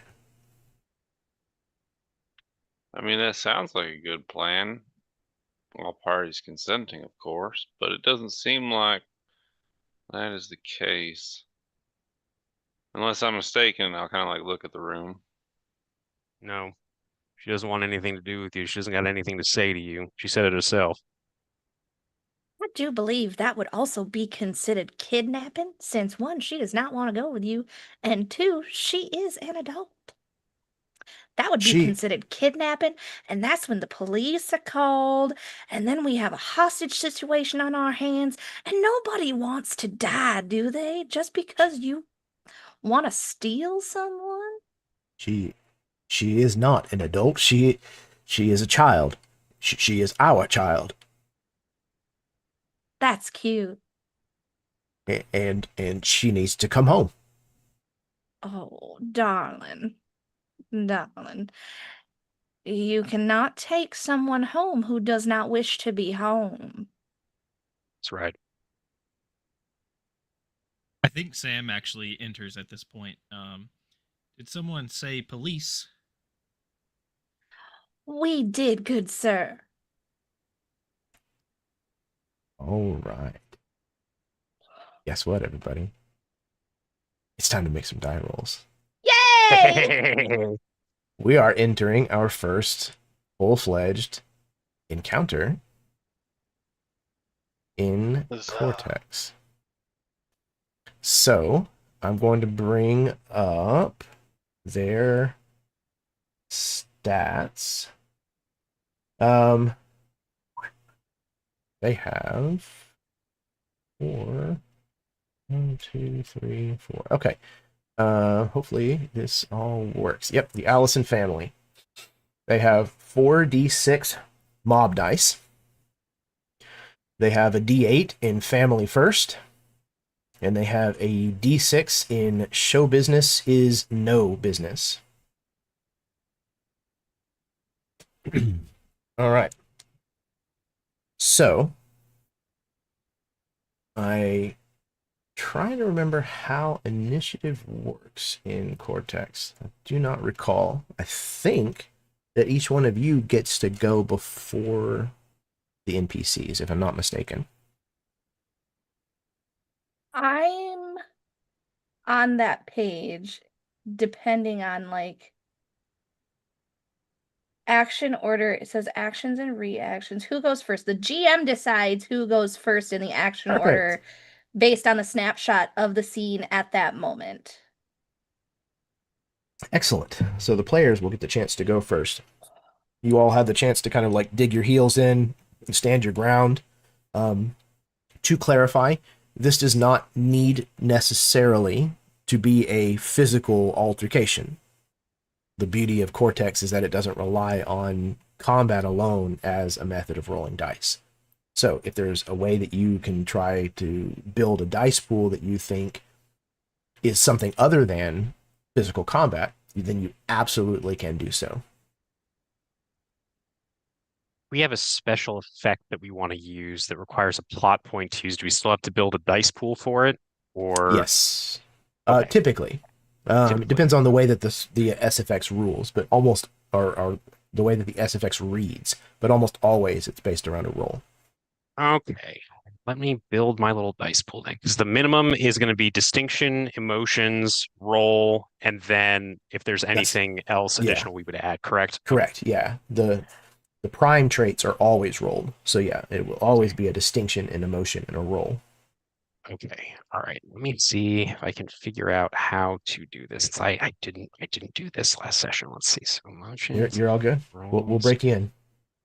Okay. All right. So then- what distinction are you thinking? So for the distinction, I'm thinking this is going to be, let's see here, where is the scene summation? I think it's going to be running out of time because this is specifically related to what is happening to Freddy in terms of his physical form, because this will be a physical thing to a certain extent. So I think that is a D8 on that. And then for my emotion is going to be anger. He's going to, again, it's like a light switch. It's not something that overtakes him. It's something that he chooses to engage with, these people not being willing to leave this poor woman alone that clearly wants nothing to do with them. And also the concern over the fact that they very much give off the Stepford vibes. The roll will be roughneck, and then I have a special effect with my super strength. I can spend a plot point to pound on the ground, creating a shock wave that knocks over everyone in the scene. All right. So I think that's 4 dice total, and I know I roll all of these, and I choose 2 for the total. Correct. Yep. Wow, these are all really crappy. That's okay. All right, so Any ones?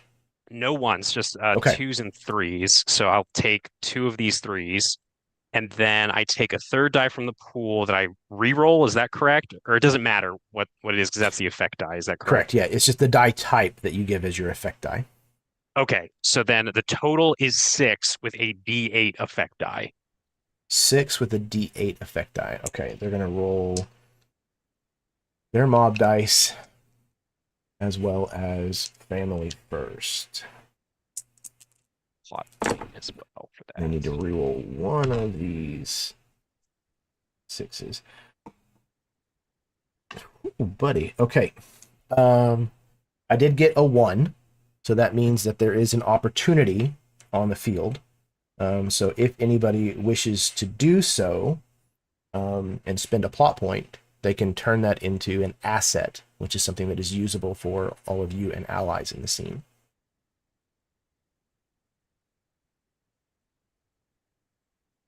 Nope. Okay. We're gonna I'll let do it it. ride. Yeah. I'll do it. Remember, you all got a plot point at the beginning of this session, in Yes. addition to whatever you might have still had from the first session. I'll do it. Okay. Okay. So, what asset do you foresee creating, Sarah?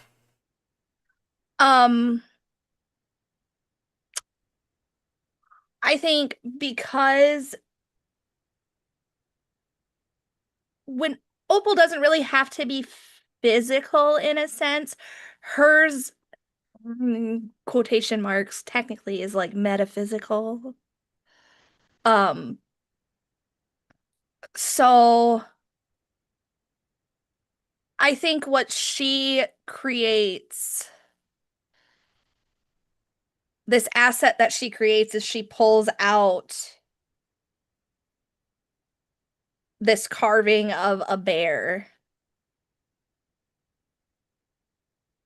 And anyone, feel free to help me with this. So, This a little lot bear. of times, a lot of times it might have something particularly to do with the role that's being made.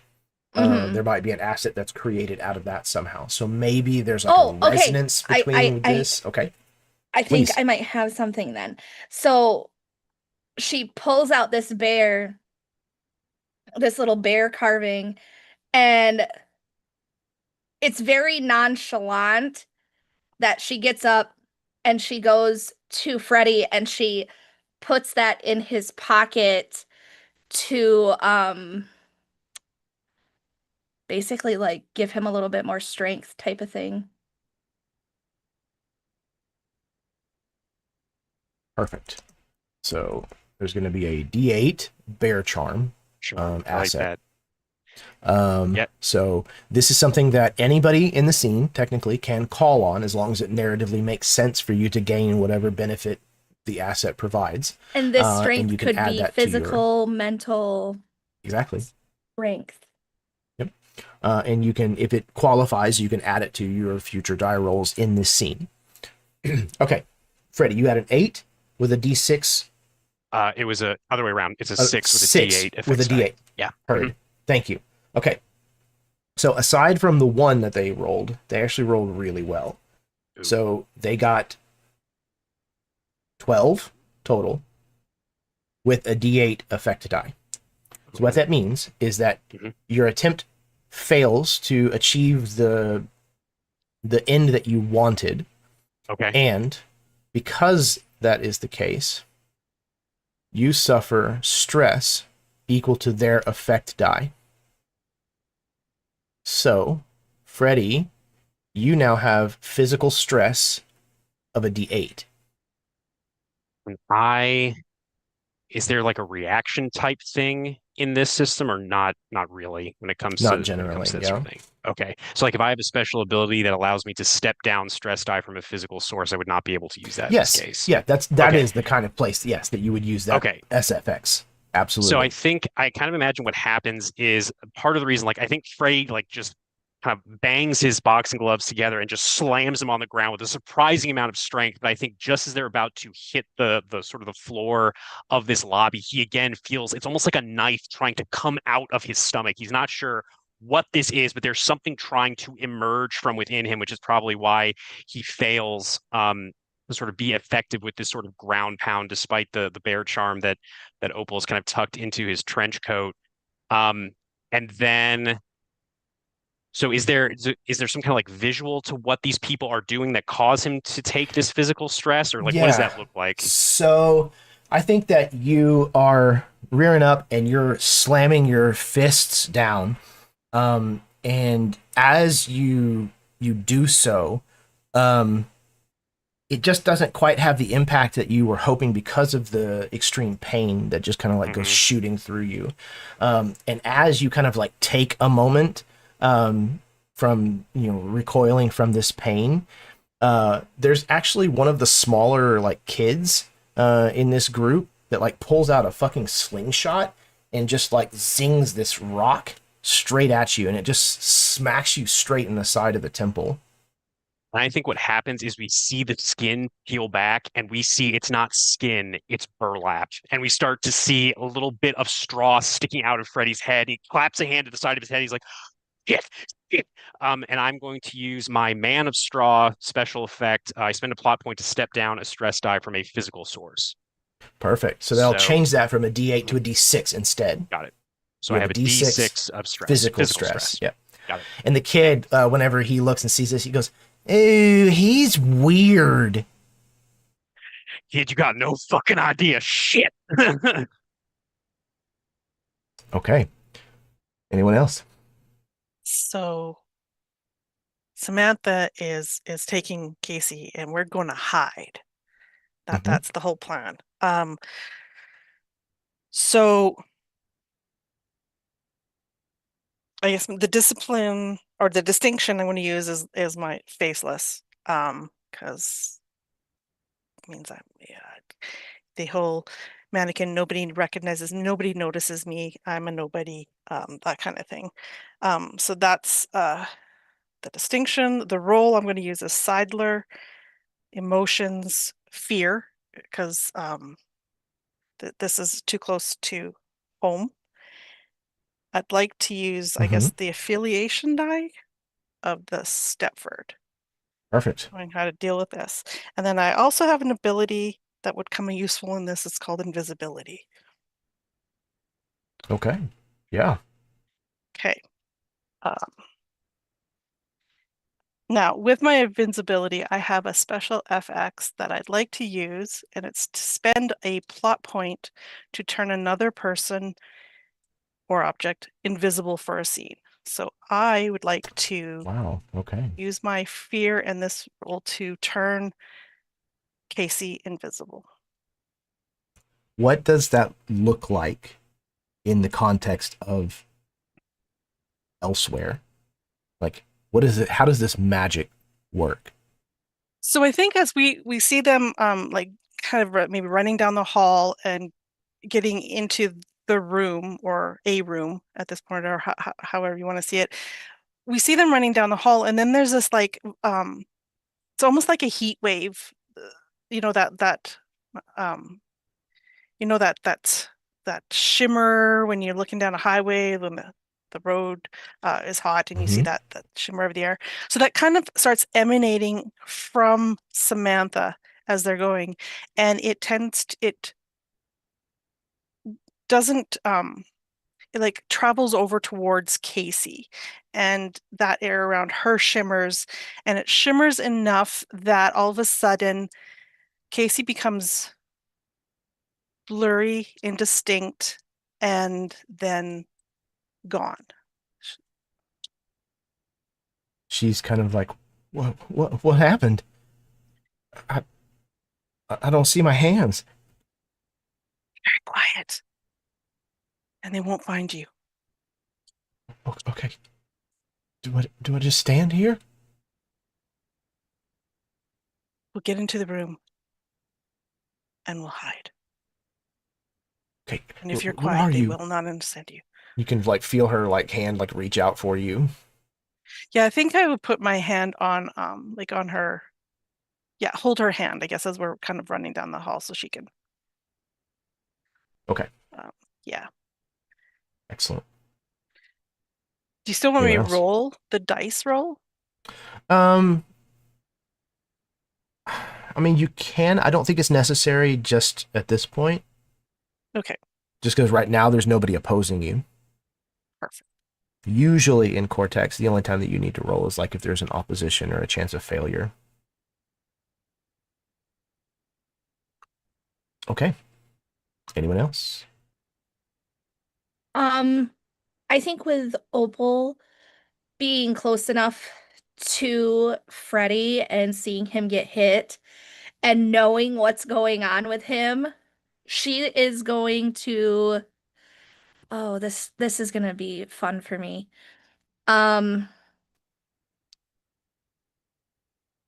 She is going to use her distinction weird healing. When using her spider webs and ashes, she can step down her healing ability die for a scene to like step down any physical stress for herself or anyone else. Yeah. You heal Freddy. And she's gonna heal Freddy. Okay. So it'll go from a D6 physical stress back down to a D4 physical To a stress. Is that D4. correct? Yep. Nice. What does that look like, Sarah? Yeah. She's gonna come over and she is going to there's not even gonna be words. She's gonna yank him down by his trench coat as he's kind of like freaking out trying to cover this, and she hears this kid and he talks and barks back, and she's pulling out these spider webs, and she puts some ashes in her hand. She slaps the spider webs on it and she licks it, and then she puts it onto his temple and it covers the wound. And yeah, that's what she does. Thanks, Opal. Appreciate that. She just nods.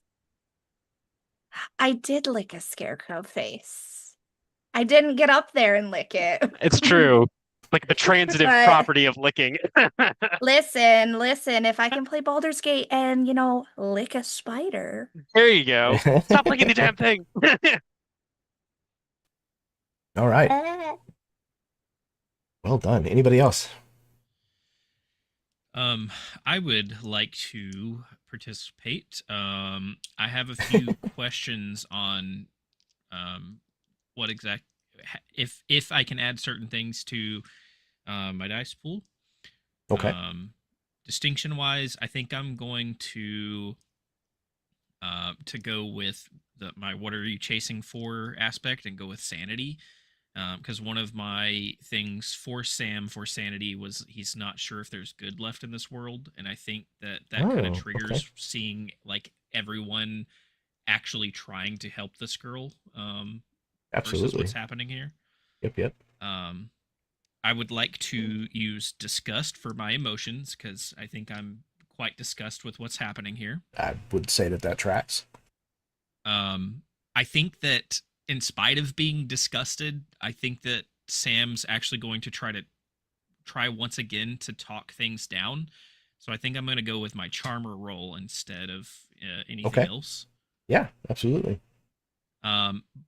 But here's where kind of my questions come into play. I established a relationship with Freddy after last session, and I think as long as it works the way I think it is, because if I can use kind of the fuel of him getting hit, would that bring that die into play with the relationship, or absolutely no? Yeah, you can absolutely call on that relationship. Perfect. And then what about affiliations? Can I also call on my Stepford affiliations with this? You certainly can. All right. You are, in fact, dealing with the Stepford. It's a lot of dice. It is. The nice thing is like the higher your dice pool amount, it really just kind of ups your chances for doing well, but it doesn't, there's not like a power creep because you can only keep 2 dice. So it's a really elegant system for that. It's also balanced by the fact that the more dice you have, the more chances you have of rolling a 1. That's also true. Speaking of ones, I did roll one. Ooh, okay. I will activate that so you can have a plot point. What die type was that? Rolled a 1 on. That was a D8. All right. So I get me a complication at a D8. Sorry, guys. Hmm. Oh, better, Nathan. God. No, just Let's see. I'm gonna call it ain't backing down. Great. All right. So, I'm going to try to remember that I have that complication, and for now, display y'all's asset so that all of you can remember that you have that. Okay, so what is your total?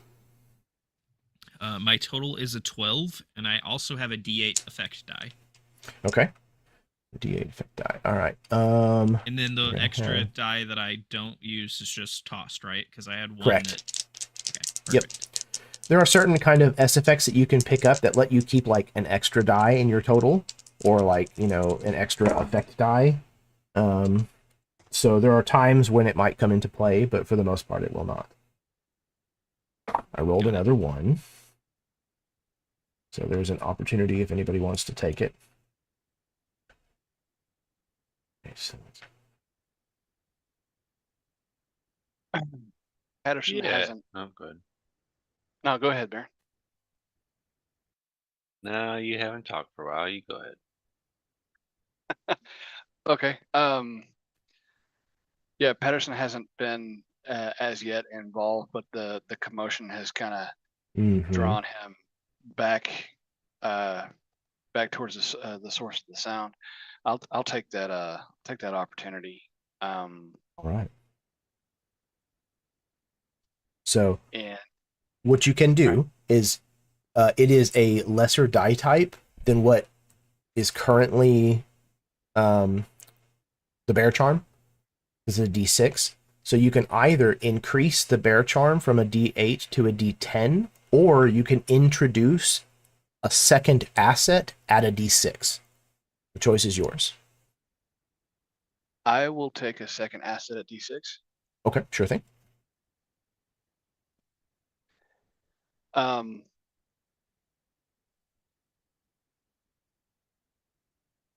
I'd like to change like the dynamic of what's going on. Certainly. With especially what's going on with Freddy, kind of get the drop on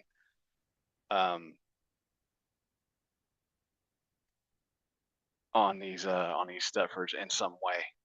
Like they didn't see me, so add numbers to our side. Yeah.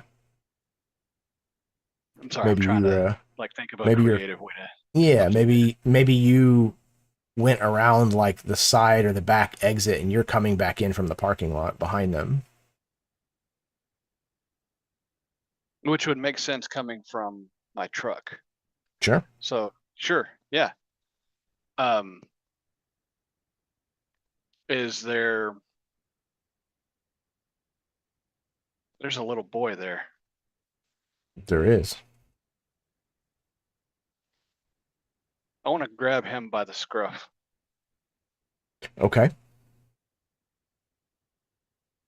Yeah, he calls out, "Hey! Let go of me!" Quiet kid. Is your intent to intimidate him? Yes, well, intimidate not only him but the adults that Okay. Maybe hopefully care about him. Okay. Excellent. This is going to go nowhere fast if they don't. All right. So we'll get to that in just a second. First, we have the results of. I have lost it. Who was making that dice pool roll? I was. Baron? Sam. Sam. Thank you, Sam. Okay. I got a total of an 11 with a D6. So I think you beat me, correct? Because you got a 12? 12 with a D8. Okay. So you succeeded in what you were doing. And you can choose, because you have a D8, you are able to eliminate one of their mob dice entirely because it's larger than their mob dice. So,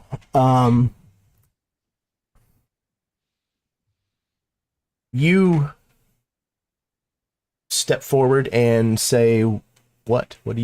How do you approach this angered family? I think Sam kind of entered earlier with the comment about police. I can't remember exactly what was said, but police were mentioned and just kind of walked around the corner. And did someone mention police? And I don't think that he flashes the badge. I think he kind of like pushes his trench coat out of the way, and you don't see his actual revolver, but you see that, the telltale signs of the shoulder holster. And he says if there's a matter for the police, I think I can help in that situation. And I just think just the way he says that simple phrase, I don't know if the mob dice make somebody leave or run or step back outside, but I think that just that simple statement of that he is quote unquote part of the police causes this effect. Yeah, absolutely. Some of them might be like rolling up their sleeves, trying to get ready for a tussle, and then in walks a police officer, and they definitely seem to have their venom a little bit taken out of their bite. The mother character turns in your direction as you enter the room. Oh, you're a policeman? Thank goodness. And she starts to stroll over towards you. Now, if you would please just kindly tell these people that we will be taking our daughter with us, as the law clearly states we are in our rights to do as parents, and then we will be leaving.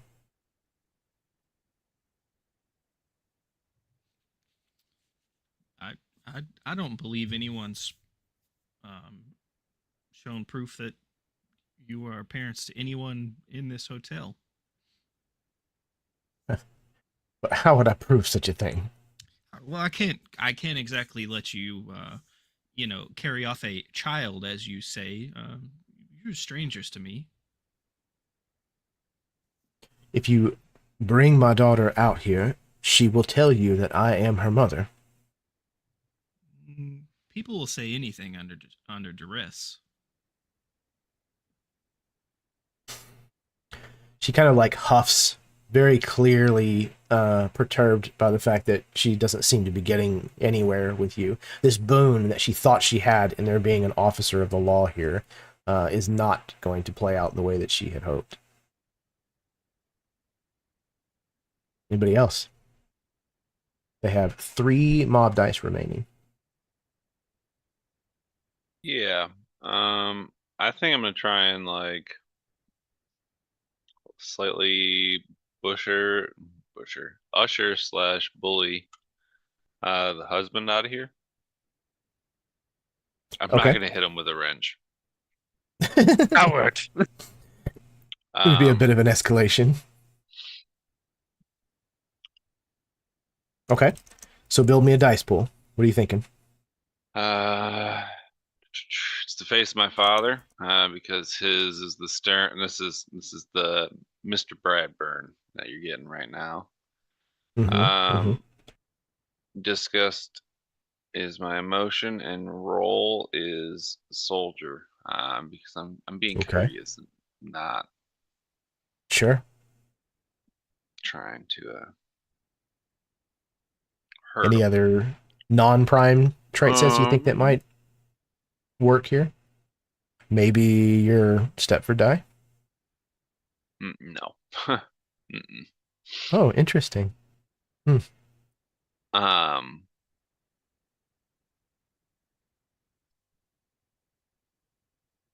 I don't remember where I see. We're just gonna do that for now.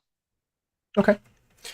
All right. I've got 3 mob dice. I'm gonna call on family first again, and then I am going to invoke that ain't backing down complication as well. You gonna need it. Yeah, probably. I rolled another 1. If anybody wants to cash in on the opportunity. We up the bear charm to a D10. Is that possible? Yes, you can.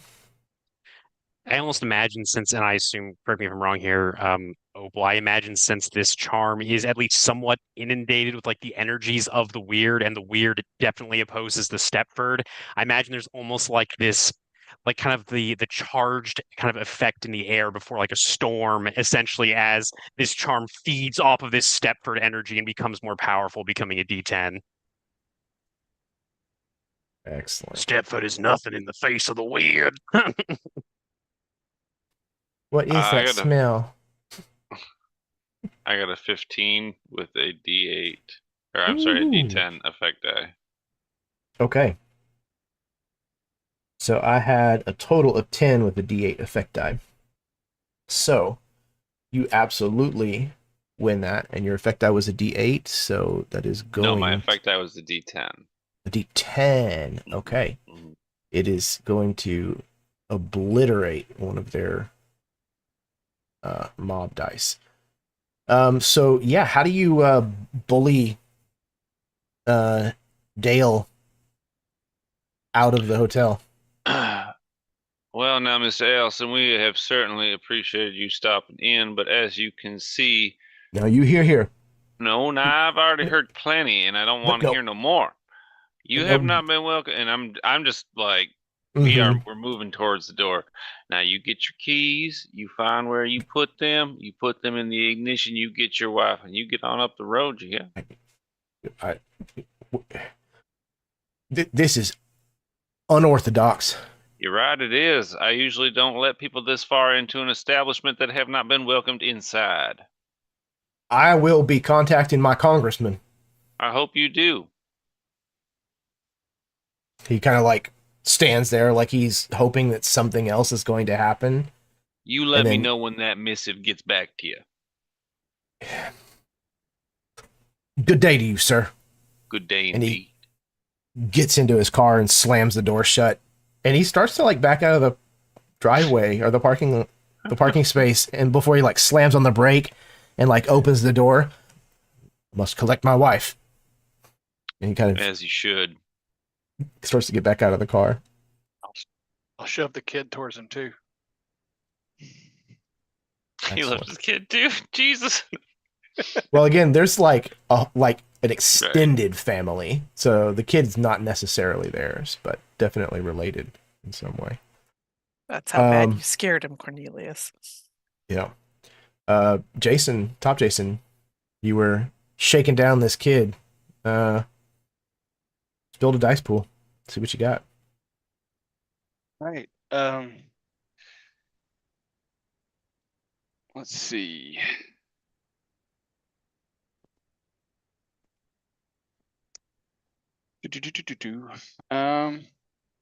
Roll is definitely going to be I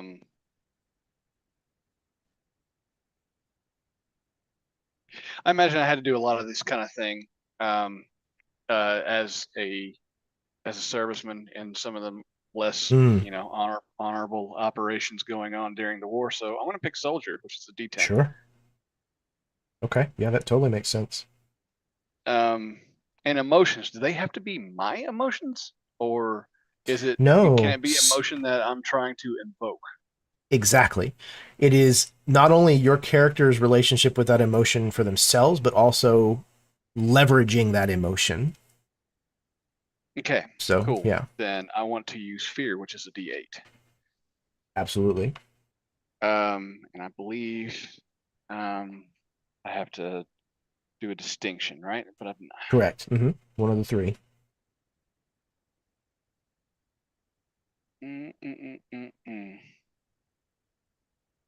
gonna say the what fucking home as a way that I'm just detached from the sort of low downness of this. Just grabbing a kid and using him as leverage. Not the most honorable thing I've ever done. So I'll use that. So 2d8 and a d10. Can I add affiliations or? You absolutely can. Yep. As long as you've got the 3 prime sets, then that's the minimum of what you'll have in a roll. All the other non-prime trait sets are things that they're just icing on the cake. If it makes sense for you to add them, you absolutely can. I feel like I'm standing up for like the true people with this, and I would like to add the D8 for that. Okay, absolutely. I have a quick question. Yes, ma'am. About use of distinctions. Is it something that we can only use one per scene? No. Cool. Can I use my "What are you chasing after" first star I eat tonight? How does it read? To once per scene, I can sing Starlight Starbright to another character who is making a roll with fear. If I do so, that character may roll my fear die and add its value to their total. You absolutely can. This would be a great opportunity to do. My fear die is a D10. Excellent. So, Jason, you get a D10 that you get to also roll and add to your total. So you'll get to choose 3 dice, one of which would be that D10, as long as it's not a 1. Okay, so I have a dice pool of 5, and I would roll all 5, and then choose 3. 3 of that to form your total, and then a 4th die that is your effect die. Okay. And then just one of the dice that you keep as your total needs to be the D10 that came from Opal. Well, let's see if being a nasty prick pays off. This is America. Of course it did. So didn't roll all that great. I rolled a 3, a 2, and a 4. And I'll take the 2 as the other 2 as a. Wait, hold on. Where's my other die? Where did that go?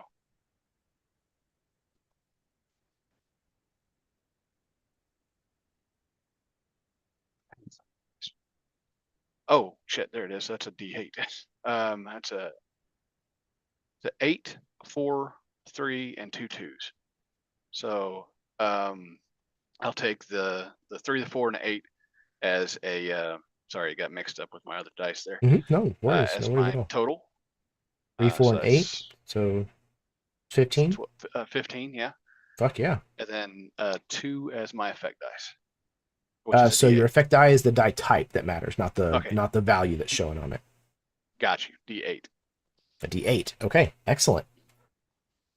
So that beats the 10 that I got in my total. So that means that your D8 effect die will obliterate yet another of their mob dice, meaning that they have a single D6 remaining. Their morale is absolutely breaking. They very clearly underestimated the support and protection that Casey seems to have in this group of strangers. And the kid just literally just starts pissing down his leg as you are grabbing a hold of him. Let me go, mister! Let me go! I didn't do nothing wrong. and you carry him outside or something. Maybe the guy that's running like to his car, maybe I'll give the kid a little kick in the pants towards that car. Yeah, he's bawling as he runs off. You absolutely terrified him. The man gets to his car and turns around and gives you like a glare. Okay. Is anybody not gone yet? I think that was everybody, right? Okay. They get a turn. The entire time as this has been going on, Mrs. Allison has been, screeching and pooping and hollering like every time like someone gets noisy or loud or violent. She kind of shields herself, and she's made her way across the lobby towards the dining area, still kind of calling, Casey, you get out here right this minute. I am your mother. You will do as I say. Casey!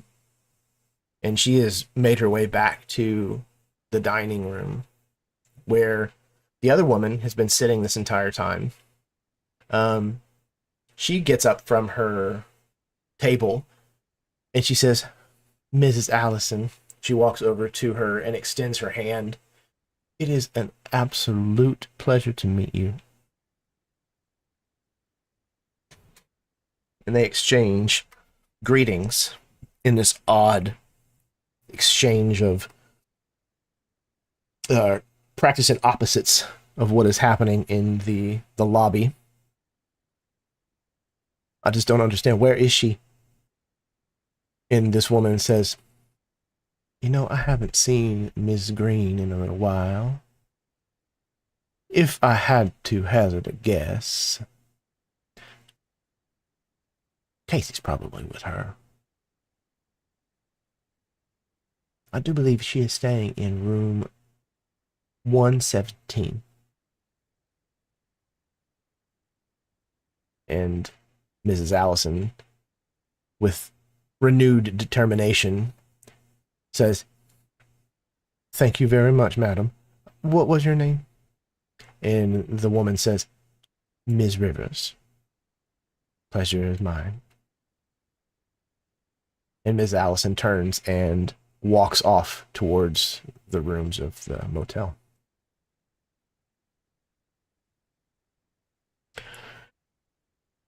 Okay. I think it's pretty clear the direction that this is heading. But what I would like to know is, what are y'all going to do about Mrs. Allison? I have a thought. I like thoughts. So yeah. And I even rolled for it. If you want to roll, if you don't, that's fine. Oh, So I I would love to. think what happens is, after, receiving sort of this healing from Opal, after all of this has kind of gone down, Dale has run back to the car.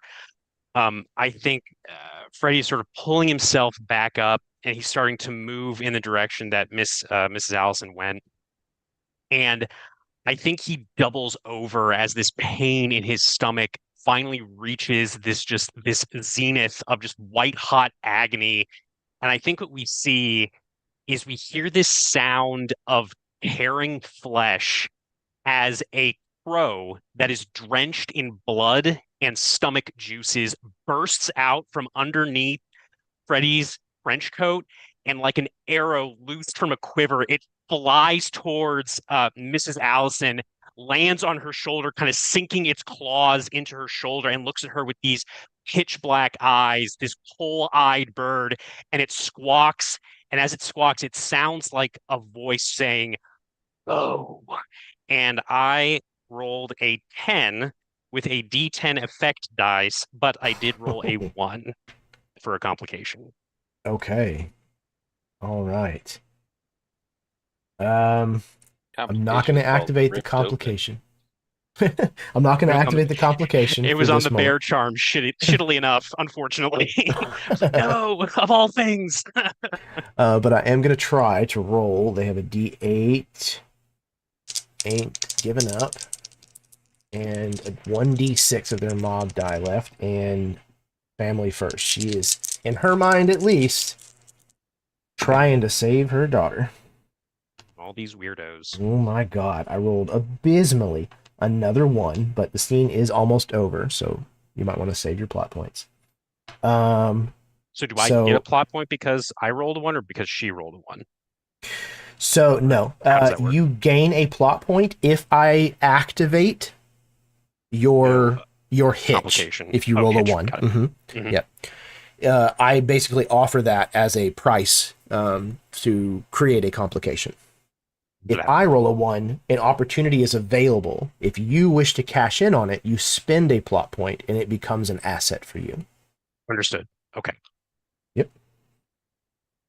Yeah, Nathan, absolutely. You can have a plot point for that description, Jason. That was incredible. Yeah, you can absolutely nominate people for plot points. Okay. I got a 4 total without an extra die to be able to use for an effect die. So you absolutely obliterated their last mob die, which means that you have dealt with the Allison family. This crow flies over, lands on her shoulder, and she screeches, all propriety gone. Her eyes wide enough to like bulge from her heavily make-upped eyelids. And she starts swinging her purse at this crow, trying to get it off of her. And she completely and totally turns on her heels and runs out the front door, screaming.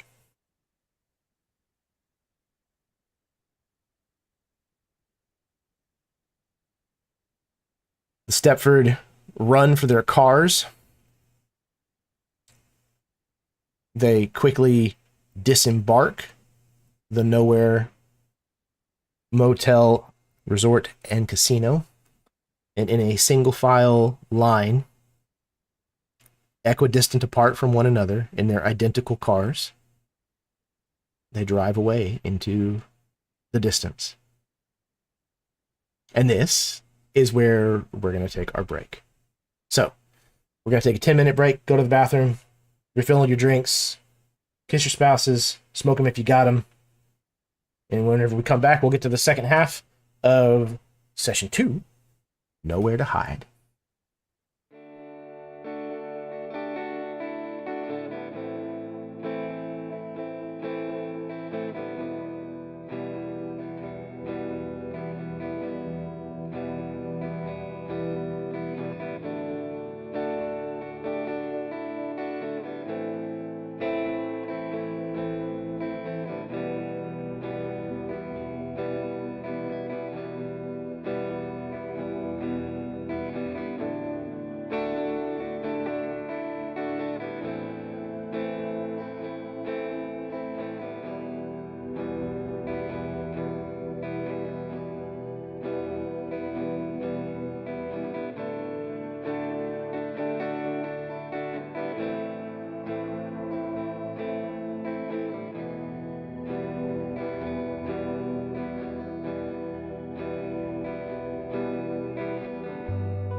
Hello, everyone, and welcome back from the break. This is session 2 of Nowhere to Hide. If you're starting here, why? Don't do that. I'm kidding. It's all right. It's weird, but all right. We are playing Cortex Prime, supposedly, and we are playing in the sandbox known as Elsewhere, created by the beautiful, the bold, the Baron, over there in the corner. But yeah, we're doing funky things with it here in Nowhere. So, without further ado, I think we're going to jump back in, right where we left off.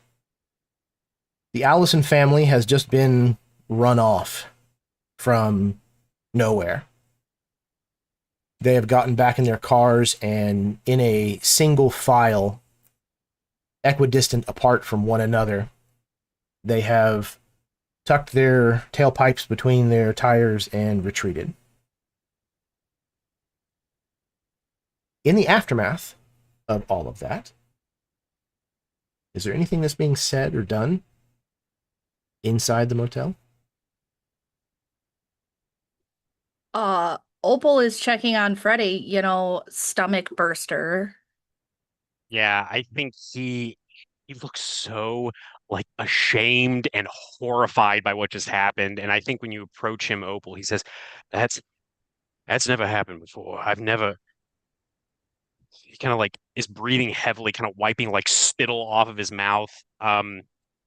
And I think at this point, just because it was so obvious what just happened, I think he will kind of like unbutton like some of the lower buttons on the trench coat so he can look at his stomach. And I think you all see kind of like the under portion of the rib cage, this wooden rib cage. You see the straw, and I think his stomach is completely intact. It looks like nothing has happened. And I think the crow is just gone. It just completely dissipated. And he swallows, and I think he meets your gaze, Opal, and says, I don't know. I don't know if that was there the whole time or what, because I'm wearing your granny square sleeve and I got the charm in my pocket. But yeah, Oh, darling, I believe that is what we call a little bit of protection. you think? I would think so. The weird do She not sure- like the step. Yeah, she sure did not like seem to like it much. It seemed to do the trick. Yeah, I guess. Kind of looks over at Papa Harlow and then he looks at the others and he says, I don't know what to say. Uh, I'm sorry, I guess, for that. It was not expected. It's not something that I did intentionally, but I am glad that at least those assholes got driven out of here. Harlow kind of looks in your direction, Freddy, and he says, Gods can be fickle beings. Sometimes you can't control whenever they choose to use you as an instrument.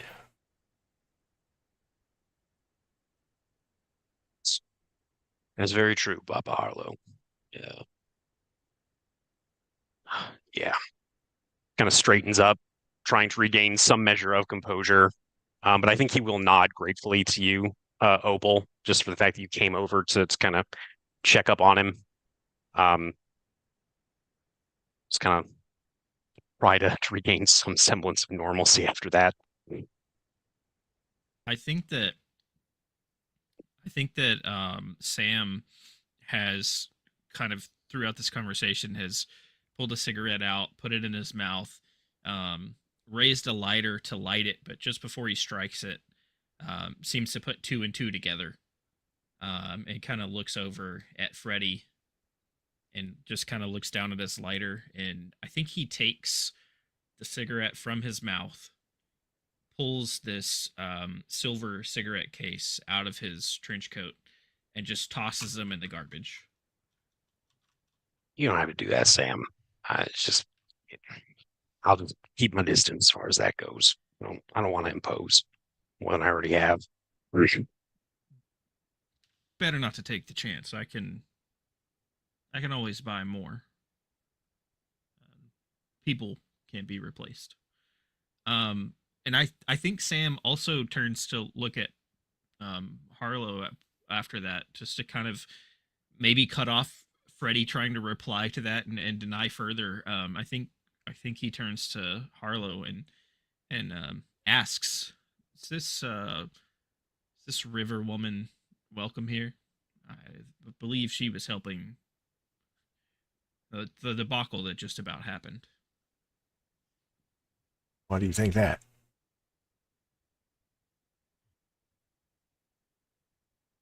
Oh, I think you muted yourself.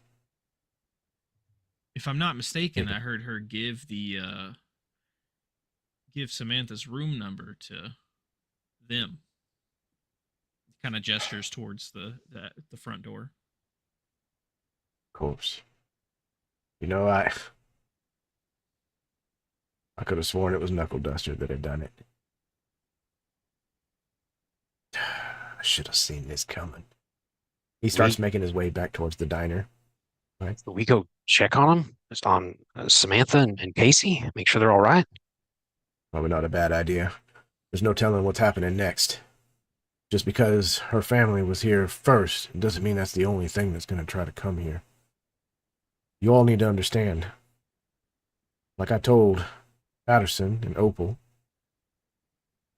Casey's baby is going to be born here. Likely very soon. That child is special. Its birth ushers in a new era of some kind, a change.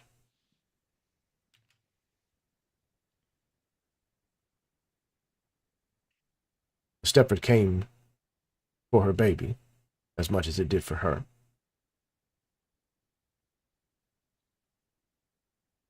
There will be other things.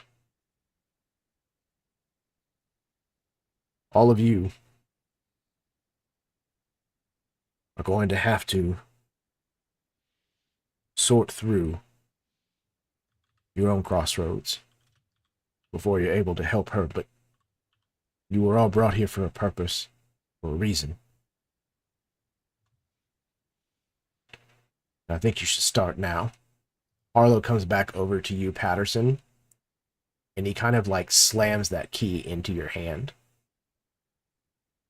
Kind of gives you a knowing look. Don't do it for yourself. You don't want to. Do it for her. Do it for them.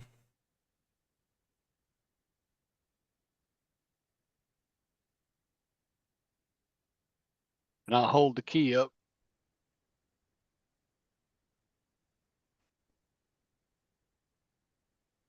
This is our only way out of here. Is that what you're telling me? He nods.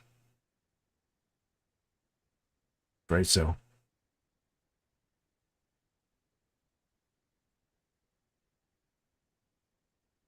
Son, he kind of like reaches up and touches your arm.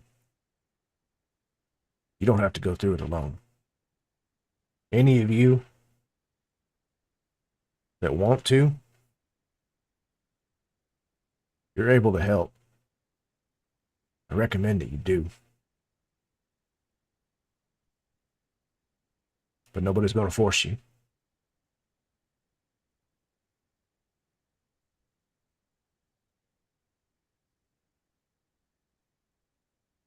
I'd like to help you, Patterson, if you'll let me. Like we helped Robert back in that church, but I want to make sure that Samantha and Casey are all right first. If you don't want to wait, that's fine. I'm sure you'll look to the others. I'm sure some of these good folks will be happy to help you.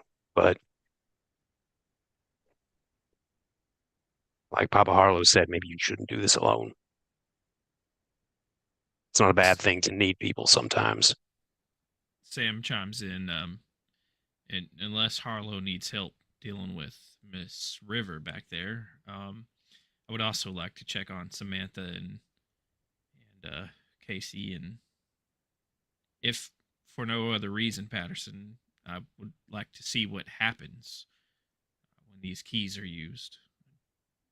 I didn't experience it with you and Freddie last time, and seems to be a key to what's happening here, obviously, as Harlow's telling us. So It was good, Sam. It was funny.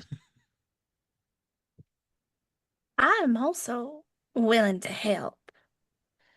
Gain a little bit of perspective as to why you're so angry all the time.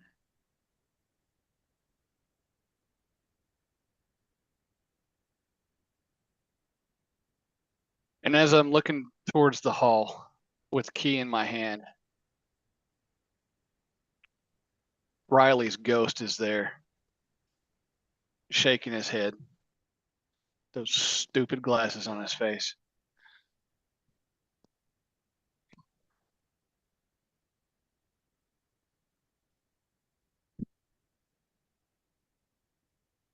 And I'll reach in my back pocket and I'll put on my driving gloves.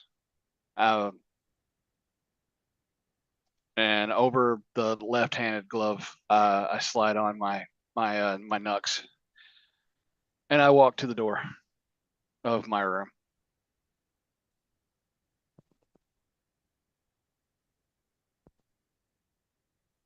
Okay.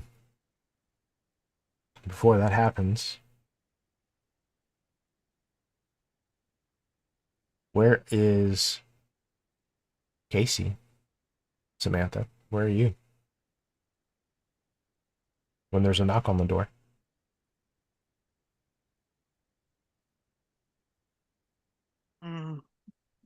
We're hiding still. Sounds have kind of died down, but we're still not sure what's going on. So when the knock comes, I'll turn to where Casey is. I can't see her, but she can still see me, and I'll just kind of, shh. And then I'll walk to the door. Hello?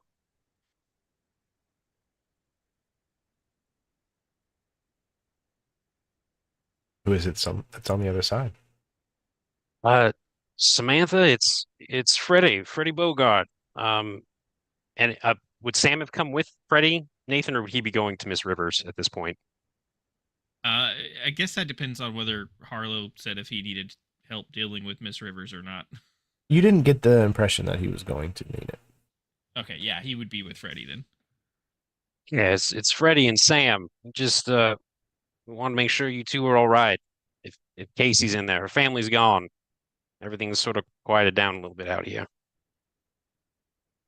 I think at that the door creaks open just a little bit, you can see Samantha kind of looking at you through the crack in the door. They're really gone? Drove them off toot sweet. And then she'll open the door fully you guys can see in. And from what you can see in the room, like it's a probably small room, the bed there. Casey's not there. You can't see her.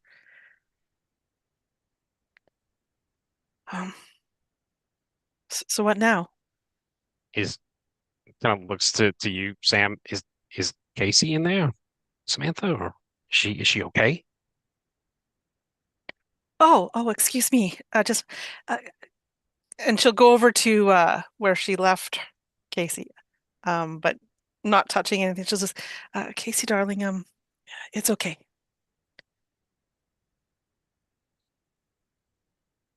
You see Freddie like foot-shaped depressions in the carpet that like approach the door. Mr. Bogart. I don't know if Freddie Mr. Wolf looks to Sam at any point during this, but when those foot-shaped impressions start kind of showing up in the carpet, Sam immediately goes like pale sheet white. I think he kind of quirks an eyebrow at that, not expecting that reaction, but hearing Casey's voice, but not seeing her, but seeing the depressions in the carpet, he'll say, "You can just call me Freddie, Casey. We just want to make sure that you and Samantha were all right. And kind of thinks about how to explain this other facet of things. And I think he'll actually look to you, Sam, and he'll say, Are you all right, Sam? You look pale as a ghost. I was thinking, since you're clearly the smarter of the two of us, maybe you could kind of explain what Papa Harlow said we had to do. He seemed to be a bit better with words than me, you know, got a bit of mush mouth going on, unfortunately. Dry mouth. Yeah, among other things. I want to add, as the footsteps go towards the door and you hear the voice, I think you start to see the opposite of what we saw before. The shimmer starts and Casey slowly reappears as Samantha is becoming more calm and less afraid of what's, had happened. So she's comforted by the two of you. Casey starts to appear.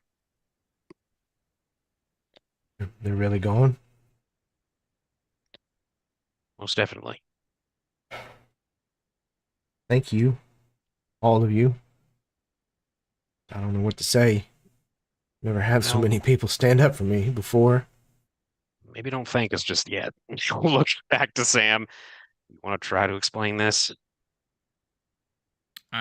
I think Sam's finally kind of gaining some composure, colors coming back into his face, and I think he, as best he can, tries to explain what Harlow has told us.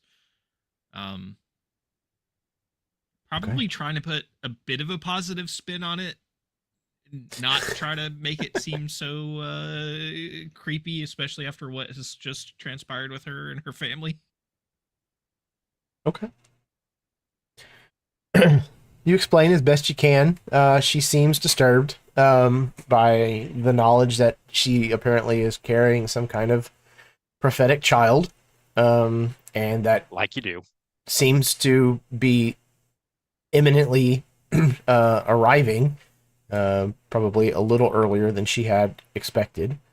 So, go ahead.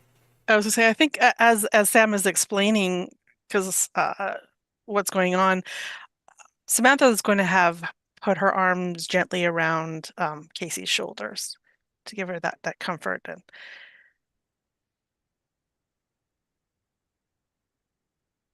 I don't know. Maybe they're right. Maybe I should just find somebody else who's better suited to raise this baby. Maybe I'm not. Maybe I'm not the one to be a mom.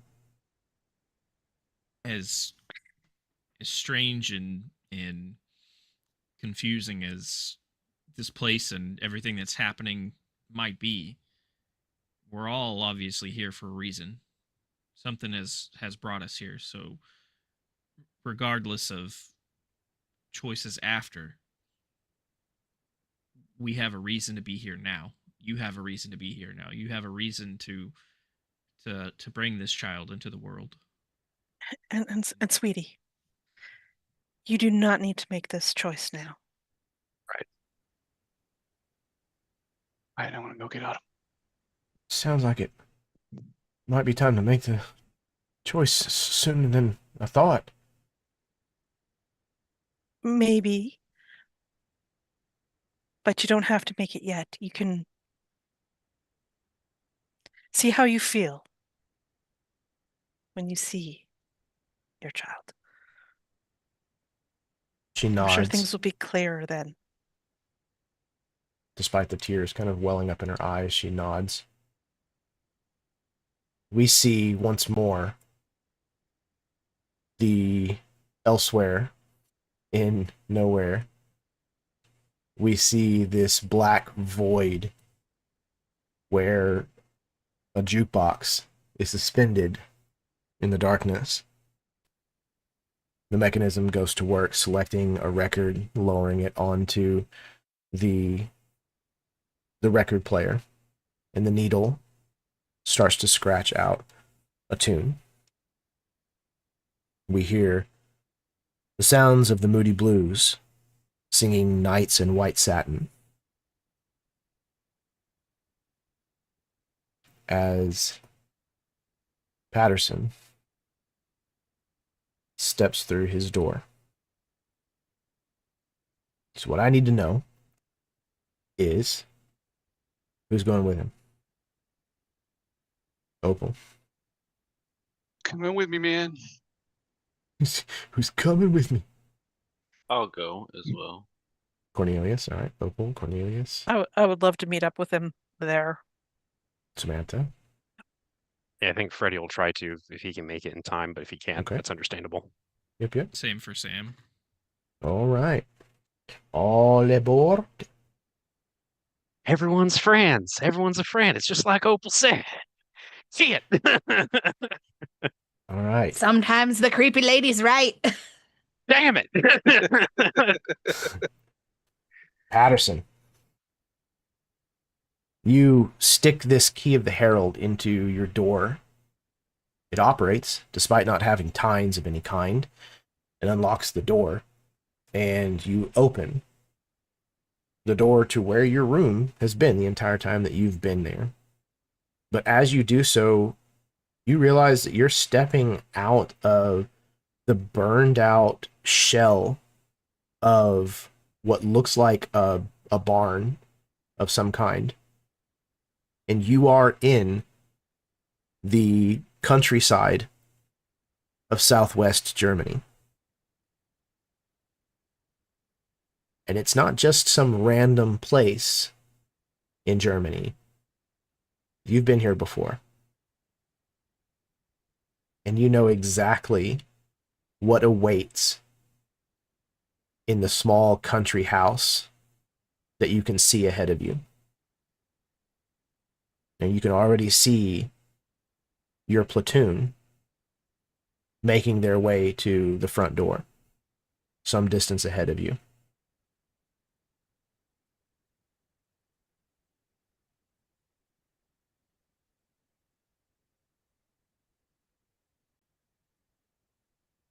And as I gain my bearings and realize exactly where I'm at, the wind blows and overtakes the chorus of the song. As the music fades off into the night.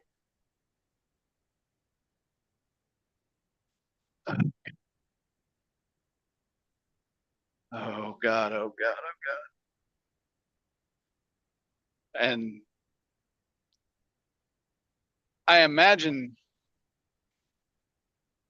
that the guests of the hotel that have come in with me have lost their faces and are now wearing GI uniforms, and are in the squad that I was in when the first time I went to this farmhouse.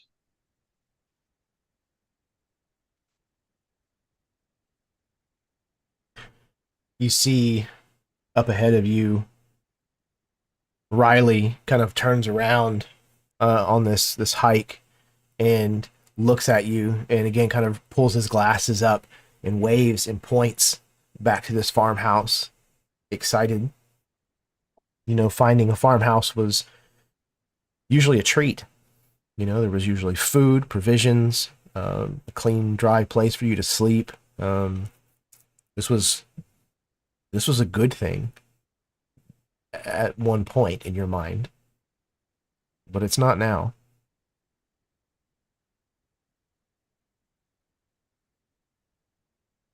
Now sits on a throne of lies.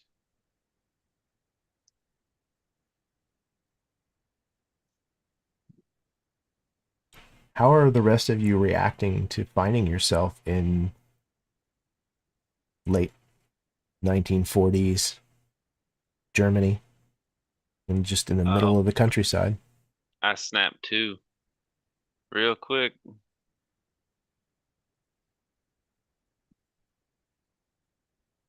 Rally with Patterson. Yeah, I think. Okay. Go ahead. No, Sarah, please. No, you go. Ladies first. God damn it. God, Gerber. Fine, I'll go. Okay, Top Sam. Top Sam. Top Sam, Crones top Opal. before crones before crows. Yes, exactly. Oh. Wow, that's great. That's I would like to nominate mean. Top Jason for a plot point for that. That's mean. Crones before crows. Can't do that. Birds before birds. Oh. Anyway. Wow. So with that, I think Samantha just looks around and then walks away. No. Bye. She goes back through the doors. Bye, bitch. No, I think Samantha's in a little bit of a kind of a disbelief and looking around. This is kind of like before her time. She would only have heard about this in history class. So I think she's kind of just like not wide-eyed so much as just like looking around at everything, and maybe stepping a little closer to Opal, I think, in this moment.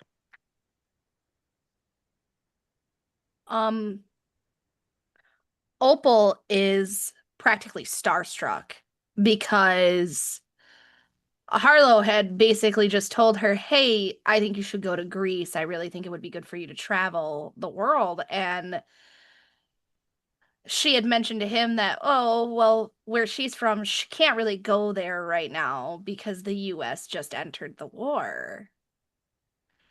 And to see a whole nother country that looks completely different to what she is used to, the woods that she lives in is haunting, but still it's got that beauty in the summer and in the fall. And here, everything, the way that I imagine it for her is everything is covered in a light dusting of ash. So it almost looks like a snowfall until you step down and there's this poof from the ashes. And she's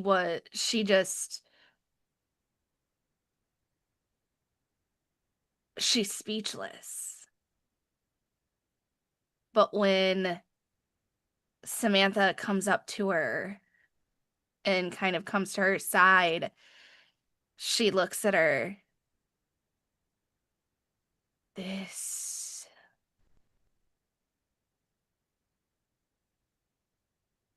hurts to breathe here. I don't like that. Freddie has sort of fallen back to the rear of the group. Obviously letting Patterson take the lead here, probably with Cornelius, since both of them seem a bit more soldierly. But I think hearing that, kind of what Opal is saying to Samantha, he'll just kind of quietly say, when Patterson and I stepped into the preacher's room, there was an attack, essentially. It seems like, kind of looks around at, the sort of surroundings. Something similar is probably going to happen here, so just make sure to be on your toes. But yeah, this is, looks around the forest.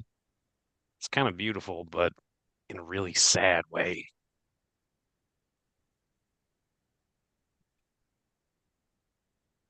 Thanks, Sam. This is also not quite before his time, but he would have been relatively young during this. I think he knows of, and he's kind of lived through part of it, but wasn't actually in the war. But just kind of drawing on his memories of what life was like during this time, he kind of draws that revolver out of his shoulder holster, buttons up this trench coat fully, covering himself, and instead of, I don't think he's actually going to walk around with the revolver out in hand, but I think he's going to put it in those deep side pockets of a trench coat, and just kind of keep his hand in that one pocket, just ready to go if things go south anymore.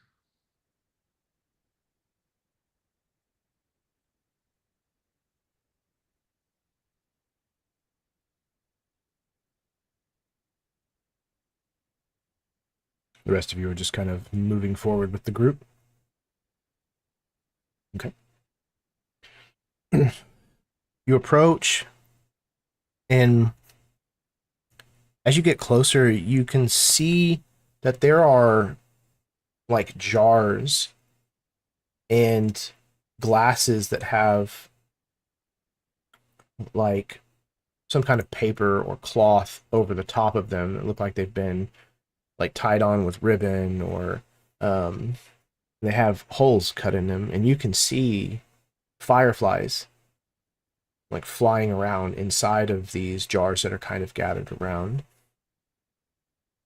And ahead of you, all of you can also see a figure who nobody but Patterson recognizes. As he kind of calls back to you, he says, look, the fireflies. Somebody has to be here. Hello? He kind of calls out. Hello? He tries in German. You see a curtain from the second story window that was held or propped open is kind of released.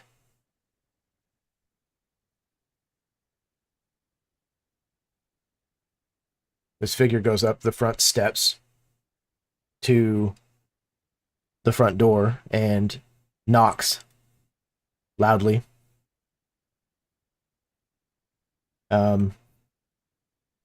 And as he knocks the second or third time, it swings open.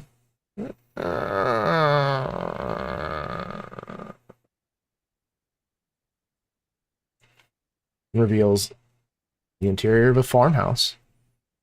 It's quaint and has a certain kind of charm. Doesn't look like it's been affected by the war as badly in here. But as you kind of start to take a look around, and this soldier in front of you kind of calls out, "Hello?" Timidly kind of walks forward and crosses the threshold. "Anyone here?" You can see that this place looks like it's being lived in, but not being particularly kept up with well. And you see, as you kind of like come through into the dining room, you see seated at the table that there are 3 individuals that are still in their chairs and are little more than like husks. Like their skin is like pulled tight across their bones, and they're slumped forward onto their plates. And no sign of what might have happened to them.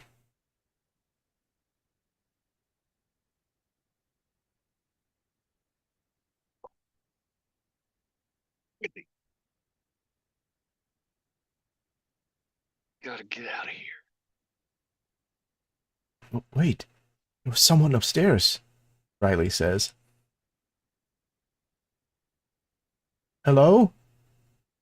He kind of like moves towards the staircase, his rifle kind of held in front of him at a little more of a raised position.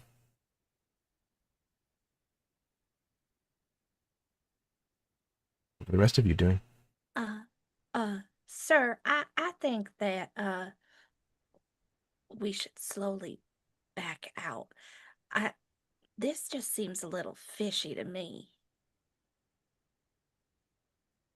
What if there's someone else who's also in the same condition but not dead?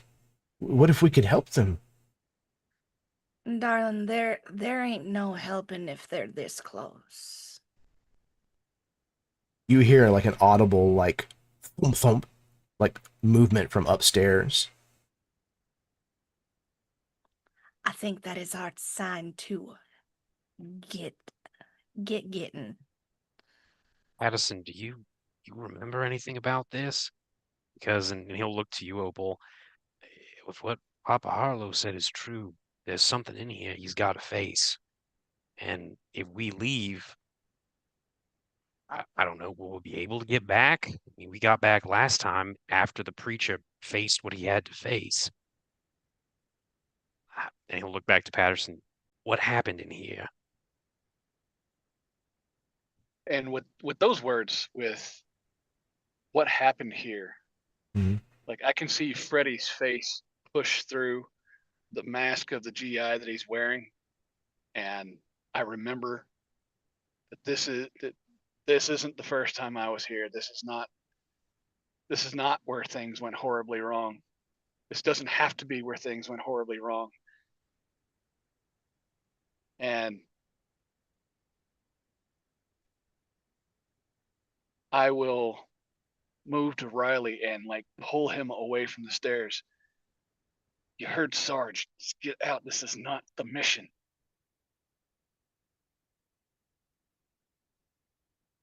Hello?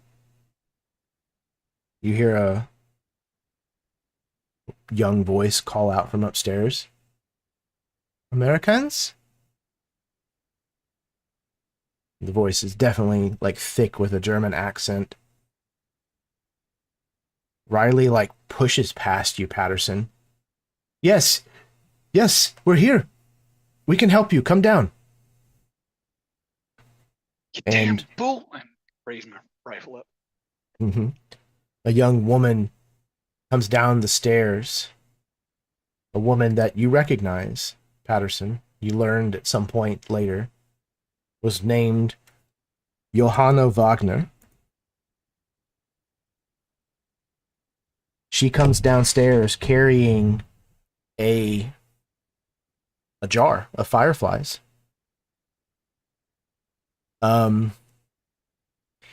And she's of age, 17, 18, somewhere in that area. Looks like she probably has not ever set foot off of this farm. But she looks up at the gathered group of you. She says, so many soldiers.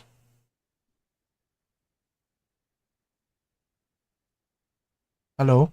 And she kind of gives like a curtsy. My name is Johanna.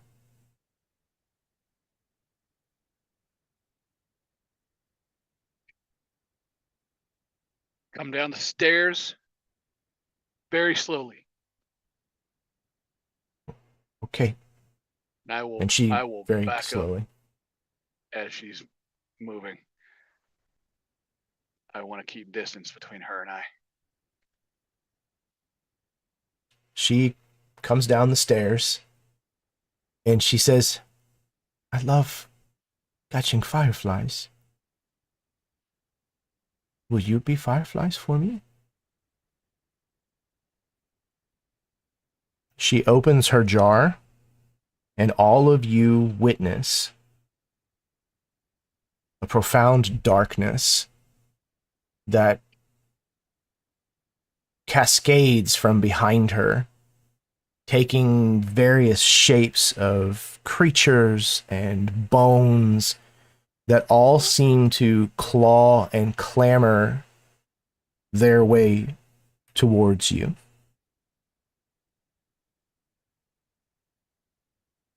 So, we're going to go into combat again. This is the Firefly Collector, Johanna Wagner. She has Catch, Release, and Mind Splinter as her abilities. She has 4d8 as her NPC dice.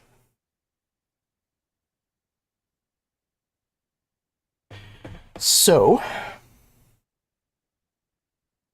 as is tradition here, because it happened once before, players, what do you want to do?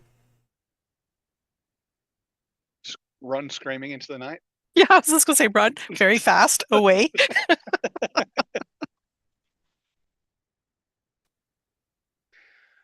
Um, I'm almost gonna- immediately. Go ahead. Go ahead, Baron. Go ahead, Baron. I was just gonna say, I don't want to steal your thunder. I'm just gonna hit it. So What you hitting it with? my distinction is home is where the crew is. Since we got the whole squad here. Emotion is probably disgust again, and then soldier D10. I would like to use my signature asset, Leviticus tools, to hit it with my wrench. Actually, Okay. Yep. we are going to select this tool pouch. You said signature assets essentially change the way the world works. Does that require a PowerPoint to just use it, or is it just kind of narrative in like the description, and then you can add an SFX to it? Yeah, it's basically if you can describe how it's changing the course of the scene, what it's adding narratively. Like this isn't just a wrench. This is So you know, actually, it's it would Excalibur. be less of a wrench and maybe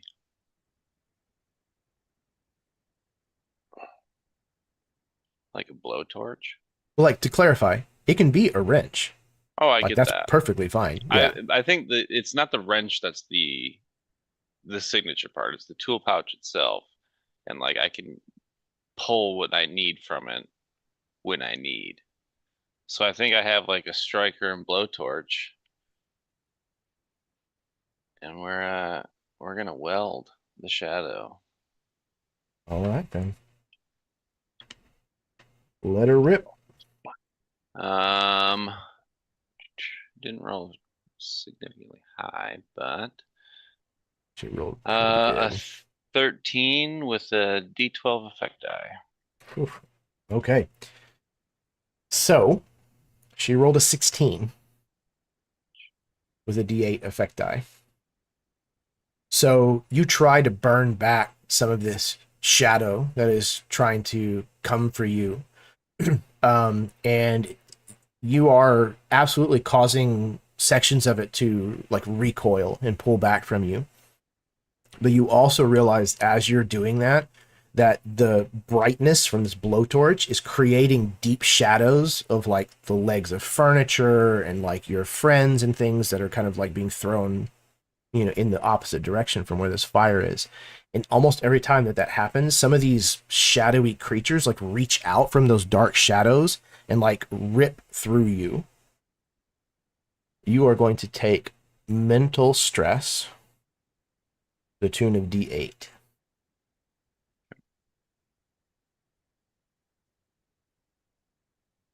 You can feel these things passing through you with a coldness that causes you to feel like you're having a hard time remembering what your mother's voice sounds like.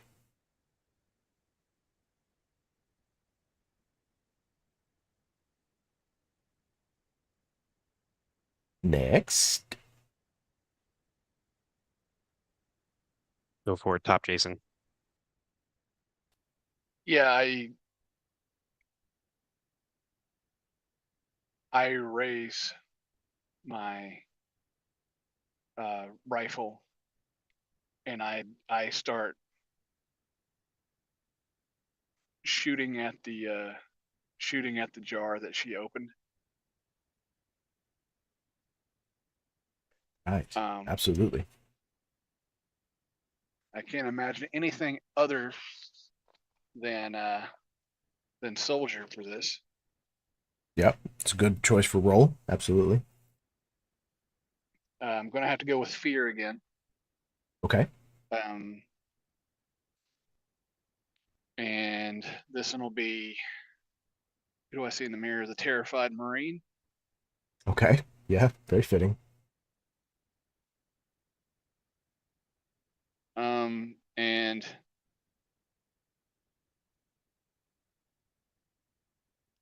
it's not actually a rifle in my hand, it's my pistol that I brought with me. Like in my memory, it was a Browning, but here it's a Smith & Wesson. So I'm going to use my asset which is a D6. So that Absolutely. will be 2D8. And A D10 if you and a want to D10. call on an affiliation, this would be the weird, just as a Okay. if and you want to. So that would be 6 dice, 1D10, 2D8. That's a healthy pool, sir. No, 5 dice. I'm sorry. I can't count because numbers are hard. Indeed. 1, 2, 3. Just silly little squiggles, anyways. 5. Okay, so 2D8, 2D6, D10. Gotcha. Roll that beautiful bean footage. All right. 1D10, 2D8.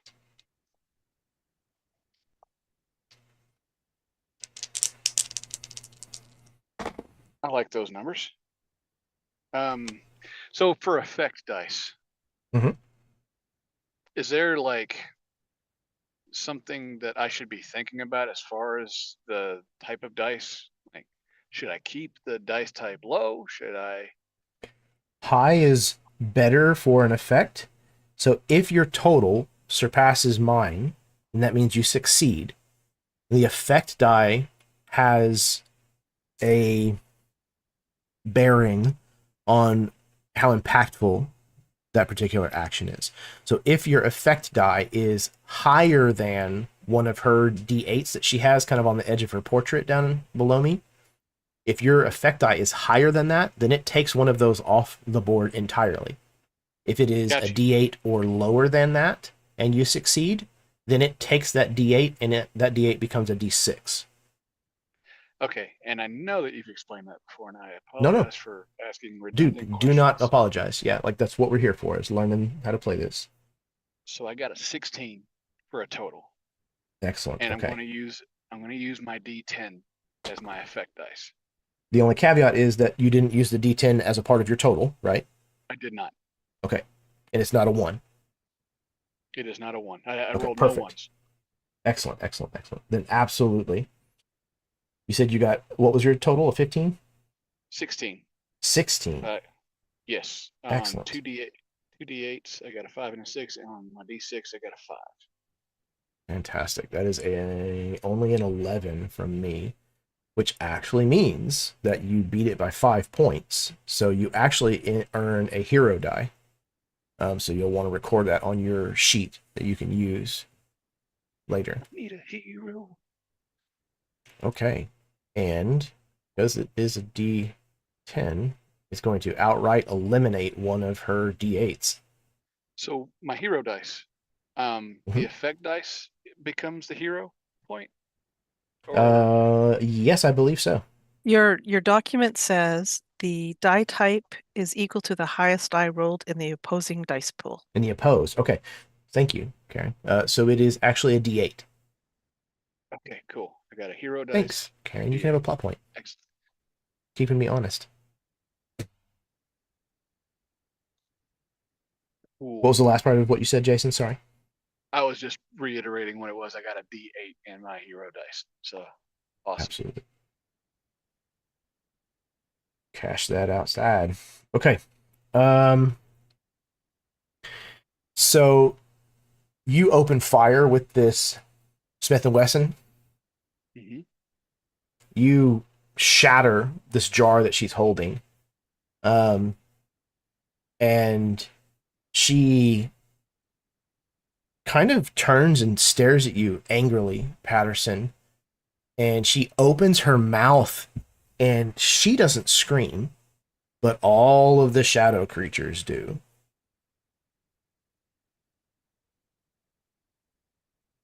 Next. Freddy will go. So as Cornelius's flames kind of clear, I think he's very glad that he's at the back of the group for this. But then he sees Patterson just unload, hears these horrible, this cacophony of shrieks from these things. I think what he's going to do is he's going to kind of like shoulder his way to the front of the group. Are there like any kind of like support beams or anything in this home, Jeremy? Of course there are, Jason. Okay. So he's got his boxing gloves on and laced up. Actually, he was doing that in the back as he was moving forward. And I think because his arms are made of some kind of like reinforced wood with these iron joints, he just like pistons a punch into one of these support beams to try to collapse at least a section of this house on these, myriad shadow creatures, maybe the girl too, since she seems to be connected to them. So for my anger, I rolled an 8 on a d10. I used roughneck. I got a 10 on a d10. I used running out of time again as my distinction because this is more scarecrow related stuff. That's a 3 on a d8. My boxing gloves being a signature asset, that's a 3 on a d6. And then because this is weird affiliated, I got a 7 on a d8. So total is 17 with a d10 effect die, as Freddy's fist just smashes into this support beam with a strength that is definitely supernatural in nature. Okay. I did roll a 1. So if anybody wants to activate that opportunity, we can do that. Could Freddy maybe, as pieces of the roof are like starting to fall and hit these creatures, maybe some kind of like, because it's something that would potentially help us, right? That's sort of the purpose of this. So Yep. maybe there's some kind of like dazed effect or something like that. Like they're getting hit with pieces of, I don't know. I think you said that the structure was made out of like wood or something. So like falling pieces of debris and wood, it's making it harder for these shadow creatures to sort of congeal together, You took So, yeah. the words right out of my mouth. Yeah, there's literally an open roof now. So there's sunlight that is streaming in. So I'm going to open roof D8. And I do think too, kind of as this punch lands, I think maybe Opal, you're probably the one that noticed this. I think you hear a tearing sound coming from Freddy's left arm. It sounds like because of the force of the blow, he might have unintentionally, he might have torn a little bit of that granny square sleeve that you knitted last night.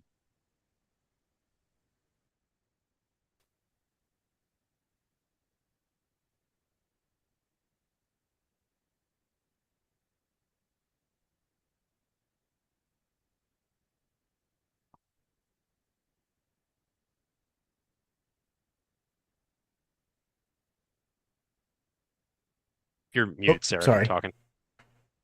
No, I was muted. Oh. Okay. So we got the open roof asset laid down. What was the total of your roll again? Ready? Yeah, you're good. It's a 17 with a D10 effect die. Okay. So it is definitely enough to knock out another of her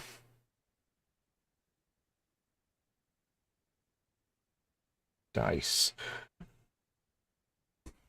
Yeah, you knock this beam out, and as it collapses, it pulls part of the roof in, and it kind of like cascades down. But the immediate effect is that now there are these beams of sunlight that are like shining down brightly into this room, and the shadows very obviously do not like it.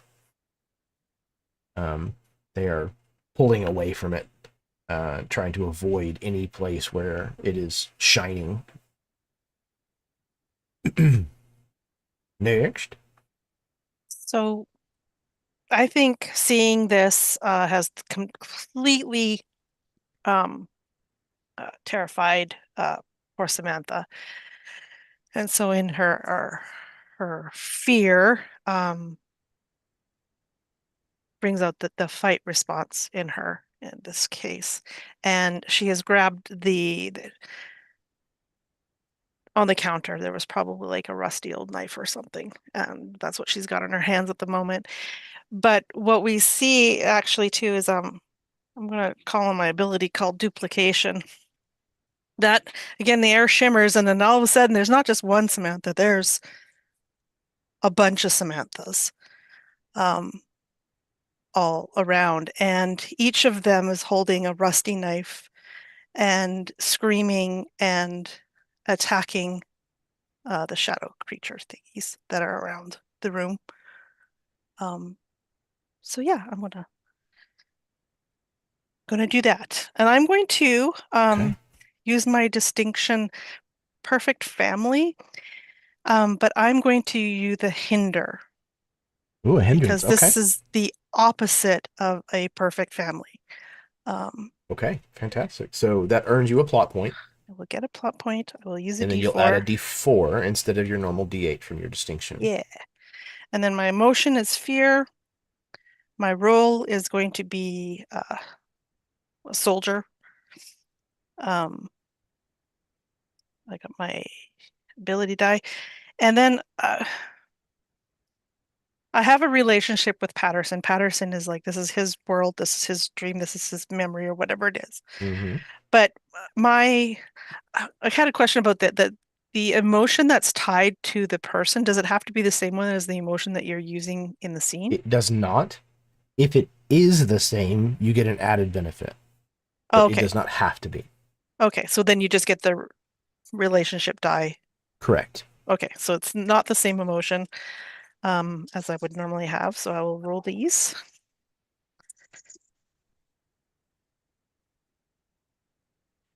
I got 2 ones. Oh, interesante. I also got a 1. Or as far as the complication goes,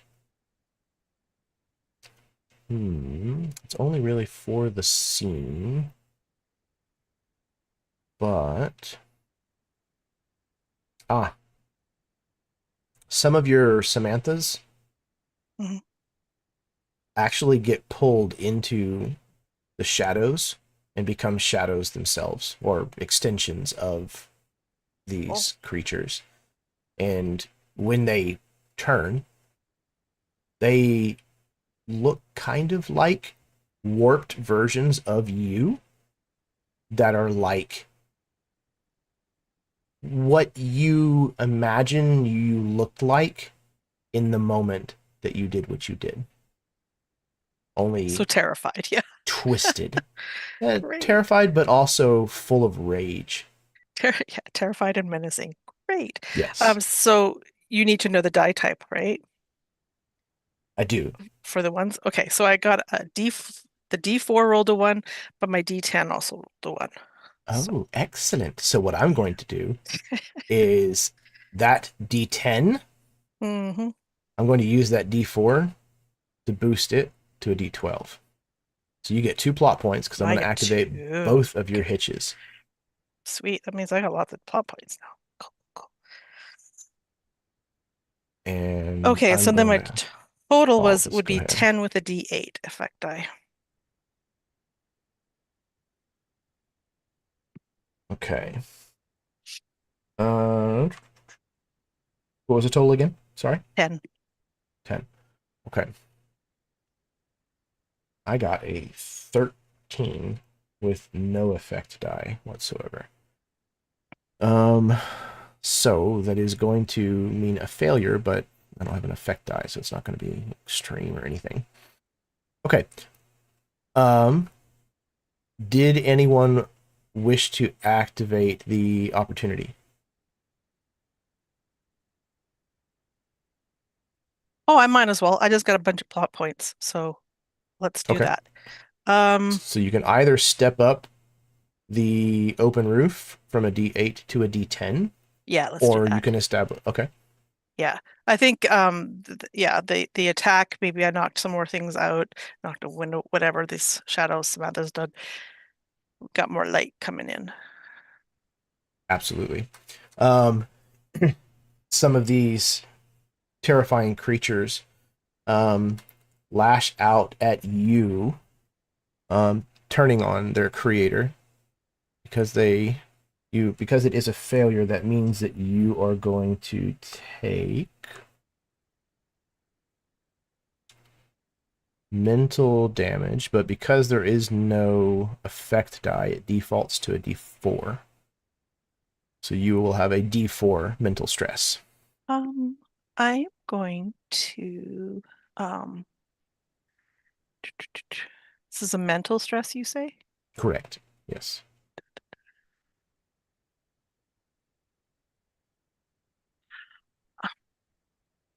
I'm going to use my force field I'm going to use a plot point to step down the stress. Oh, I Okay. could step down stress or complications. I think I'm going to use that plot point to step down the complication. Okay. So take Yeah. the stress of D4, but step the Yeah. complication down from Yeah. a D12 down Yeah. to a D10. So what happens like when the Samantha is all split apart, and as some join, there's also like this you don't notice it really until there's more light, like when the roof opens up even more, and then you can see this kind of like shimmer that's around basically this entire room that we're in. That's kind of like it emanates from Samantha outwards, and we're all encompassed in it, which is why I can step down the complication that's imposed on all of us. And unfortunately, before they are destroyed by the increase in sunlight and weakened, some of the clones of you were able to turn and plunge dark knives and long fingers into your soul, Samantha. Except when the go ahead. knives come to bear, it's Sam standing there. I would like to use a plot point to activate my caffeine high ability, which should allow me to step down an effect die. I believe we wrote it as once per scene, I can spend a power point to react swiftly to another character's action. If I do so, I can step down the effect die from that action's roll. Okay. For the mental stress? Yes. Is the aim here? Okay. So that absolutely eliminates the potential stress coming at Samantha. So these creatures turn and try to get to Samantha with these long fingers and dark knives, but how do they fail, Sam?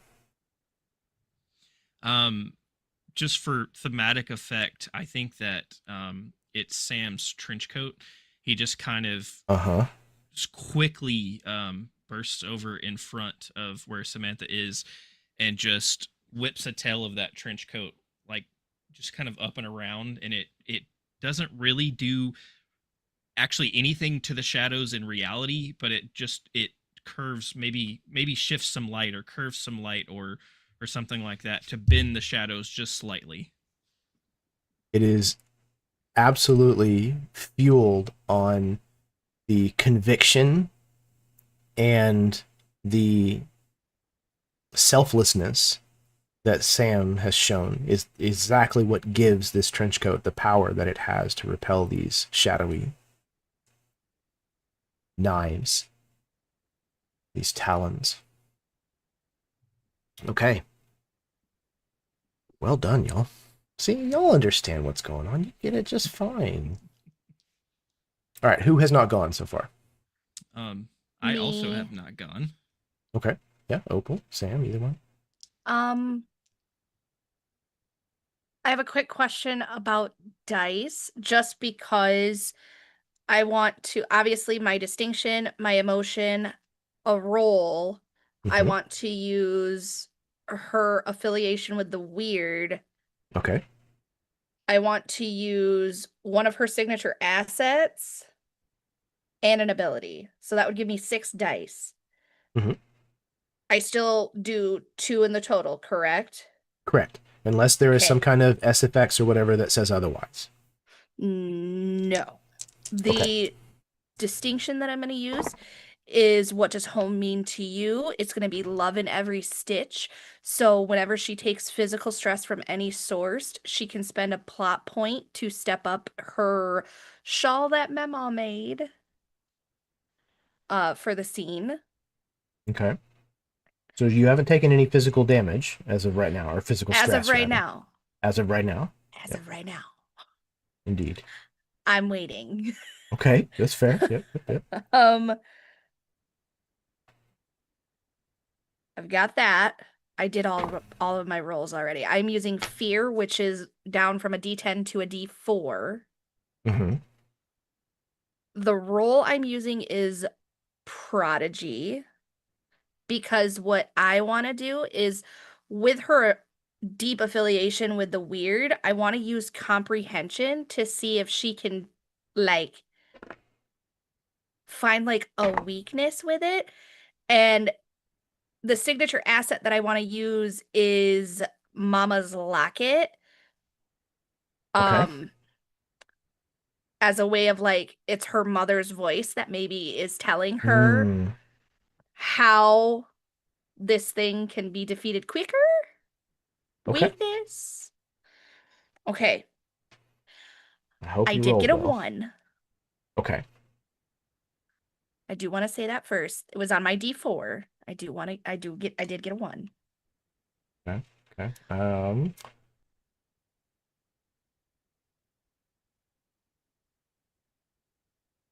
Okay. I will activate that. So you'll earn a plot point. And the complication, Shadow Samantha's, is going to go from a D10 to a D12. Okay. My total is a 10, and my effect die is a D8. Okay.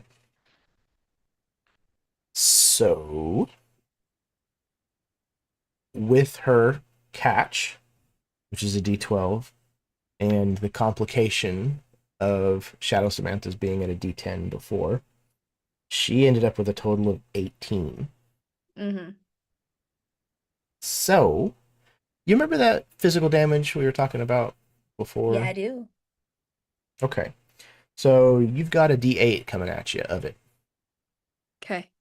Physical stress. Cool. Did you want to do something with your I am Mammal going to spend Exactly. a plot point to step up the Mema Shawl die from a D10 to a D12.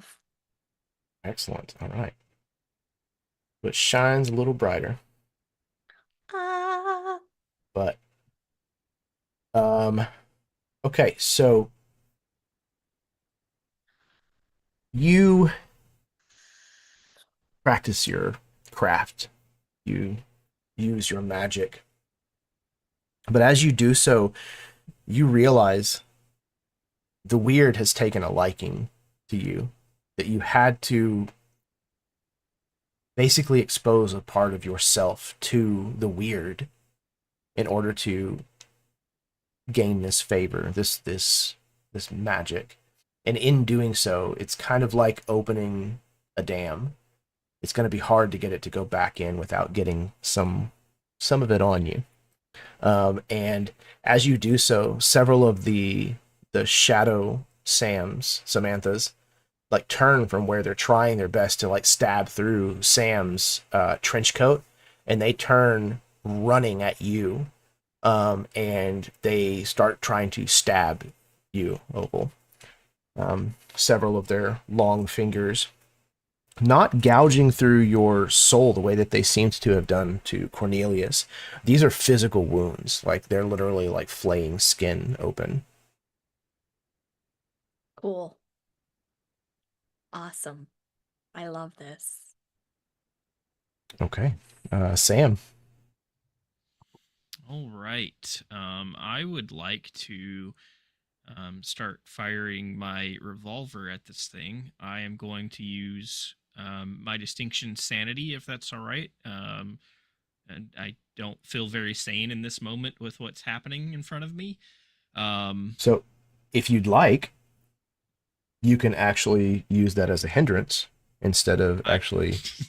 Oh, okay. I am going to do that at a D4 instead of a D8. Okay, perfect. Great choice. I think that thematically, narratively makes a lot of sense. So you'll earn a plot point for doing that. Perfect. I'm going to do it with fear, using my soldier roll as well, and then I am also going to spend a plot point to kick. I'm going to use my chi mastery, but I'm going to spend a plot point to step up the effect die. Okay, that doesn't work the way I thought it was. I'm still going to use my chi mastery. I just got to roll the right die. Okay. Actually, I may need to ask about this. So chi mastery says it's at a D6, but then it says discipline. Spend a power point to channel chi into a powerful attack, stepping up the effect die for this attack.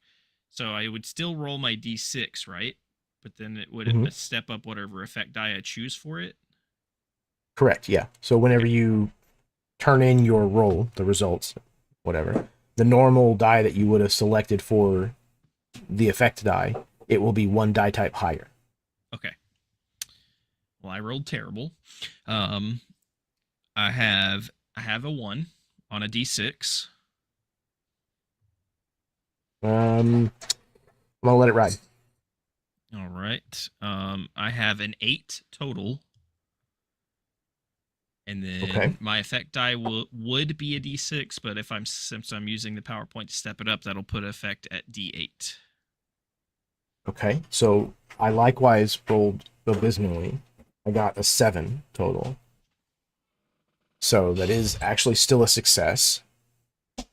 What was your effect die again? D8, you said? Yes, D8. Okay, so it will not eliminate one of her dice, but it will change it from a D8 to a D6. So yeah, you open fire, kind of like, you've got this trench coat out, and you kind of like throw the trench coat back open and start firing at some of these shadows. And it's really not the bullets that seem to be doing a lot of harm to them. It's actually the holes that you're like putting in the wall behind them. Because like with each hole, this pinprick of like sunlight shines through the room like a rod, and any shadow creature that this seems to touch just kind of like sizzles and like evaporates into smoke.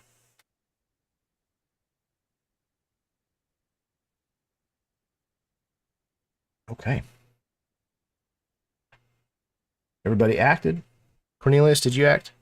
Yep. Okay. So she is going to try using her catch as well as the complication of Shadow Samantha's, which is also still a D12. She's going to use her D6 and her D8 that she's got. She has moved across the room and collected another jar. And this one is empty. Opal would notice that there are fetishes and things that are hung from the rim of this glass that definitely make it more than just your typical mason jar. She opens it and is going to point it in the direction of you, Patterson. She is going to attempt to collect a new firefly. So what I would like from you is for you to build a dice pool based on your defense of this attack. Okay. That's the same process, though, right? Like, Correct. Yep. so, still your.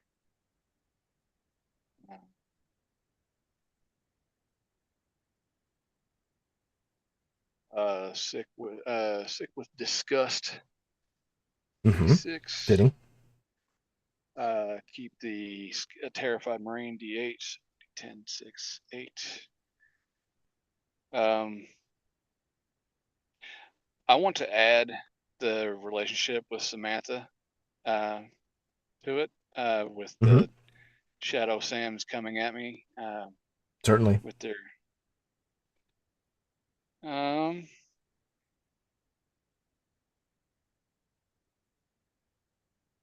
and I guess I'll like be swatting them off, punching them with my brass knucks. So a D10 on that. Hell yeah. So 1, 2D10, D6, 2D6, and a D8.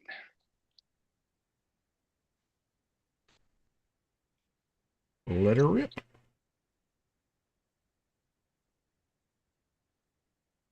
I have dice pools tonight. Okay. So I have Yeah, this game definitely lives up to the fistful of dice moniker. DM. Moniker. Words. I am gonna. That's a Yes, 6. Karen. So 18 with an effect die of a D10. 18 with an effect die of a D10. I also got an 18, but my effect die was a D8. So that means that it is a narrow contest, but Patterson comes out the victor. So she opens this jar and kind of like thrusts the rim of it in your direction, Patterson, and you feel your feet like start to slide across the floor, like as if you were physically being drawn across the room towards this jar. And you manage somehow to grab a hold of something or just like force your foot out in front of you enough to like arrest your movement across the room, but you still feel like somebody has basically attached something to like every inch of the front of your body and is like pulling you by invisible strings. I imagine this looks like the Shadow Sams, all like reaching out in like unison and like grabbing limbs, and I'm being drug across the floor Absolutely. by these shadow demons. Could I dictate what it is I grab onto, or should I 100%. spend a? Absolutely. I imagine that I'm like clawing and screaming. Like if you ever saw the movie Drag Me to Hell, the very end scene where they're dragging her down from the train tracks, it's exactly like that. I'm moving towards the shadows, just like screaming. And Samantha's actual hand clasps onto mine and pulls me free, just barely. Like she's pulling and pulling and pulling, and just barely able to help me escape. Fantastic. Okay. Your asset is currently at a D10. Okay. So, Jason, top Jason, your effect die was a D10. That means you have a choice. You can eliminate either one of the remaining dice that she has, either the D8 or the D6. I want to eliminate the D8. It is gone. She now has only a remaining single D6. Okay. Go ahead, please. I also like once I'm free, like I think that I'm on the ground and like staring in bewilderment at Sam, and something just breaks in me.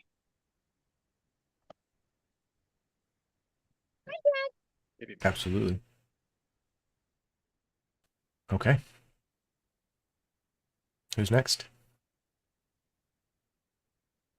I'll go.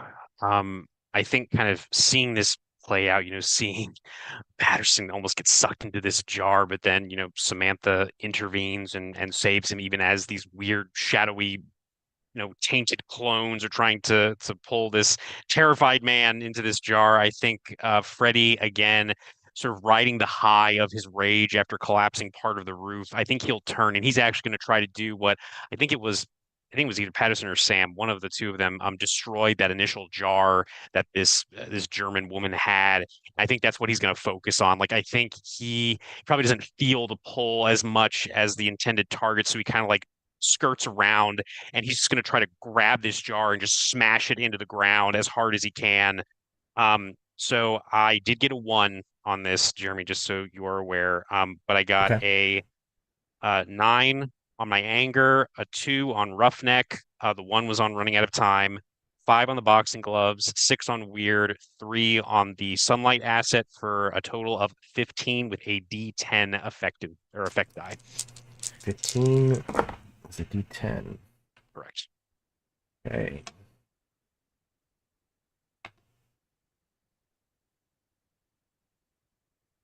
Okay.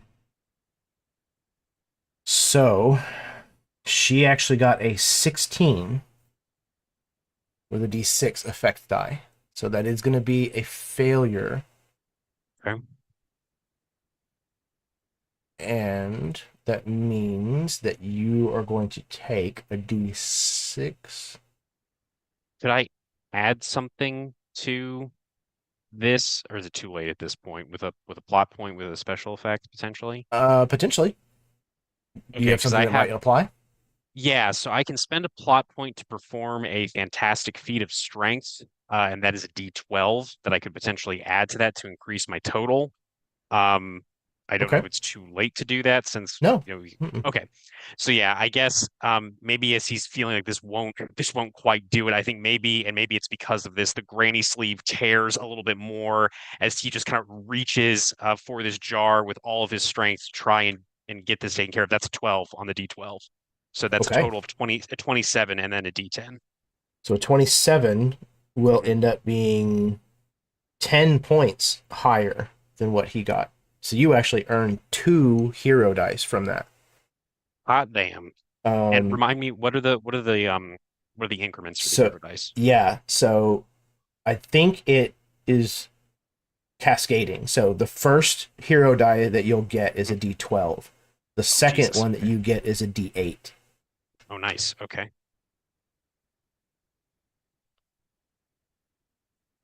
So it's, if they wouldn't both be equal to the 1d12 that she has in her dice pool, but it's the highest die and then the second highest die, et cetera, et Got cetera. it. Got it. I believe is the way that it works. That is Okay. exactly how you wrote it. Haha! I Jeremy's on remember top of this shit. what I chose at some random point in time. Um. Okay. So you took. It was a D6. Would I um. would I still take that on a success or Oh no. I'm sorry. You are I mean, correct. yeah, I mean, I'm fine if I do. I just want to make sure. No, no, no, no, no. Absolutely. Because it changed into a Cool. success, that will not happen. Roger that. Okay. But you had an effect die of. Remind me what it was. A D10. Perfect. Okay. So, how do you, Freddie, set up Johanna Wagner to be taken out by Patterson? I think there's like this brief moment of struggle between Freddy, Johanna, and the shadow creatures as he's trying to wrest this jar away from her. And then again, with this burst of strength and this tearing of spider silk, he wrenches the jar away from her and just like a football just spikes it on the ground so it just explodes into shards of masonry. And I think maybe Johanna is so overcome by just the power of this pull that robbed her of this second mason jar that she stumbles forward, almost like rips in such a way so that she is a perfect target for Patterson's pistol or his knucks, whatever he wants to use.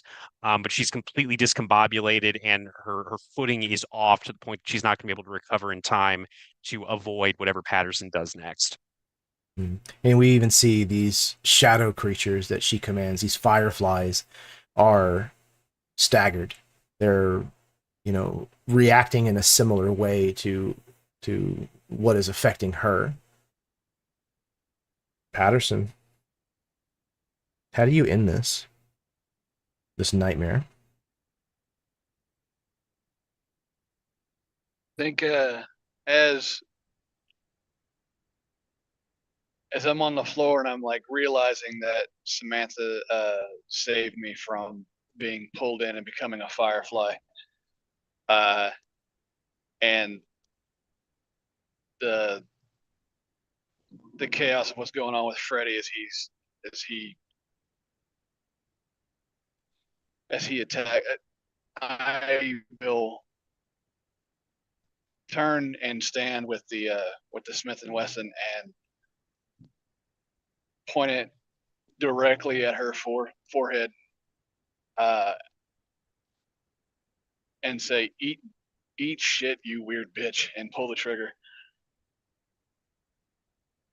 The gunshot rings out. She falls backwards like a board. Smoke still emanating from the bullet hole. Dark, black, thick. Almost like a fire that's just been extinguished. A candle that's been snuffed out. And as the wisps rise up, you can see these twisted abominations that are stuck inside of this shadow material. Almost like exhaling.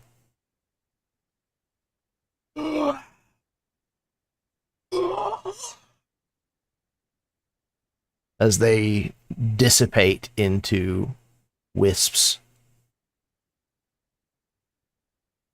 And you are left alone in a small German farmhouse in the middle of the German countryside.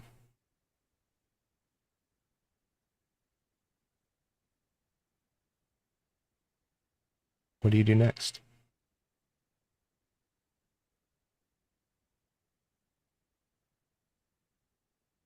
Burn the house to the ground.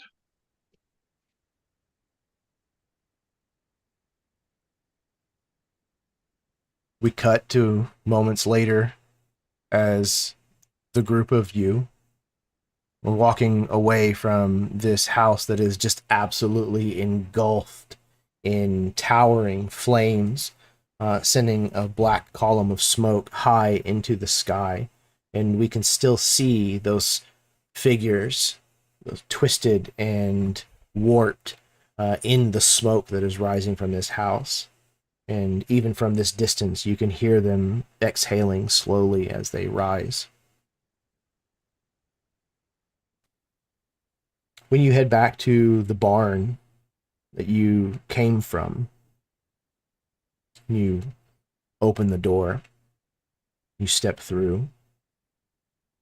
The group of you, based on what you've heard, or a couple of you have seen, expect that you'd end up back in the hallway of the Nowhere Motel Resort and Casino. However, that's not the case. You step out of a door and realize that it's like the side door of a garage in what looks like a brand new suburban neighborhood. Freshly poured, like, concrete streets, street lamps, cars in the driveway, children playing outside. But it's Opal who realizes where you are. Because Opal, you notice that this suburban neighborhood is built right up to the property line of your Mema and Pepa's house, which you see not very far in the distance. And that is where we're going to end our game tonight. No! Oh my god, no! You're next. You're next. I'm scared. I don't know what I was thinking of trying to get through 3 characters' scenes in this session. Fool. No, I'm just kidding. Clearly, that didn't happen. So, yeah, we'll figure out the logistics of all of that at some point down the road. But Hey, an extra session or 2 isn't bad. Or Yeah. 5. it's You didn't Not put bad for trilogy me. anywhere on the art, you know? other than scheduling, but we'll get it There figured you out. go. We'll The get it best figured part. Yes. That's never stopped anybody It's- from gaming. No, never. Never. It's never come in the way of gaming. Never. Yeah, this is fantastic, y'all. Thank you once again for making yourselves available for my torture. I love playing with all of you. You're all incredible human beings and fantastic players. So this game is what it is because y'all are making it a fucking fantastic roller coaster. So I'm going to pass things over to my players so that they can kiss you and tuck you in and tell you good night. And then, yeah, we're going to call it an evening. So we're going to start in reverse order. And Karen, because you were not here to say hello, you get to say goodbye first. Good night. I tuck you in very well. I don't know what else to say. It was fun. I'm glad Beautiful. I made it. I'm sad that I was tardy but I made it. That's what counts. It was I love this game. This game is so cool. These characters are so cool, and yeah, I can't wait to come back and see Opal's story. So with that, I'll pass it on to a Jason. Take it away, Jason. Hush, little baby, don't you cry. Demon lady's gonna make you a firefly. Take a plot point, sir. That was super creepy. Yeah, no. That was super fun, super creepy. Demon ladies with fireflies, Jeremy. When your time on this earth is past, you need to donate that brain of yours to science, so they can figure out what part of the human condition allows for such monstrosities. No, no, man. This was a hell of a lot of fun. Thanks everybody again for another awesome session, and it looks like we got a couple more. So looking forward to that. Crow people coming out of bellies, awesome.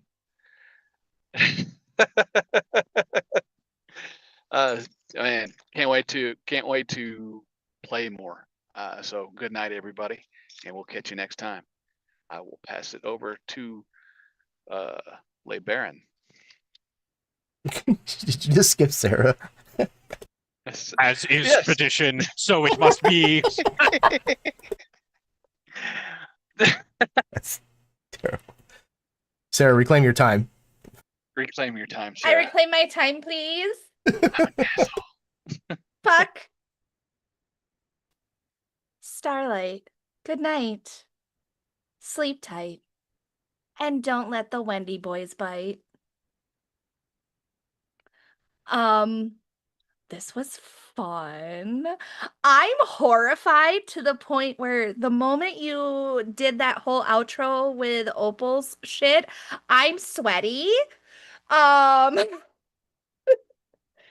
very nervous, but I'm also really excited. This was an absolute fucking blast. I'm really hoping we can make this go a few more sessions. Come on, Nathan, we can do this, buddy. We can do this. Easy. This was a blast. I love this. If you need to find me anywhere, Karen and I are on Mini Terrain Domain every other Tuesday. Mew mew mew. Have fun. Watch us. Like I said earlier, playing like my third or fourth character. Moist is a gross word. I hate it. But this was so much fun. Oh my fucking god. I loved getting into combat. That was really cool to be able to experience that. And the second time going around, that was actually really, really nice because I was like, I felt more confident the second go around. So yeah, y'all are amazing people. Crow chest bursters. We got lots of fun coming, I think. This is gonna be great. I'm so excited. Now we're gonna give it to Baron.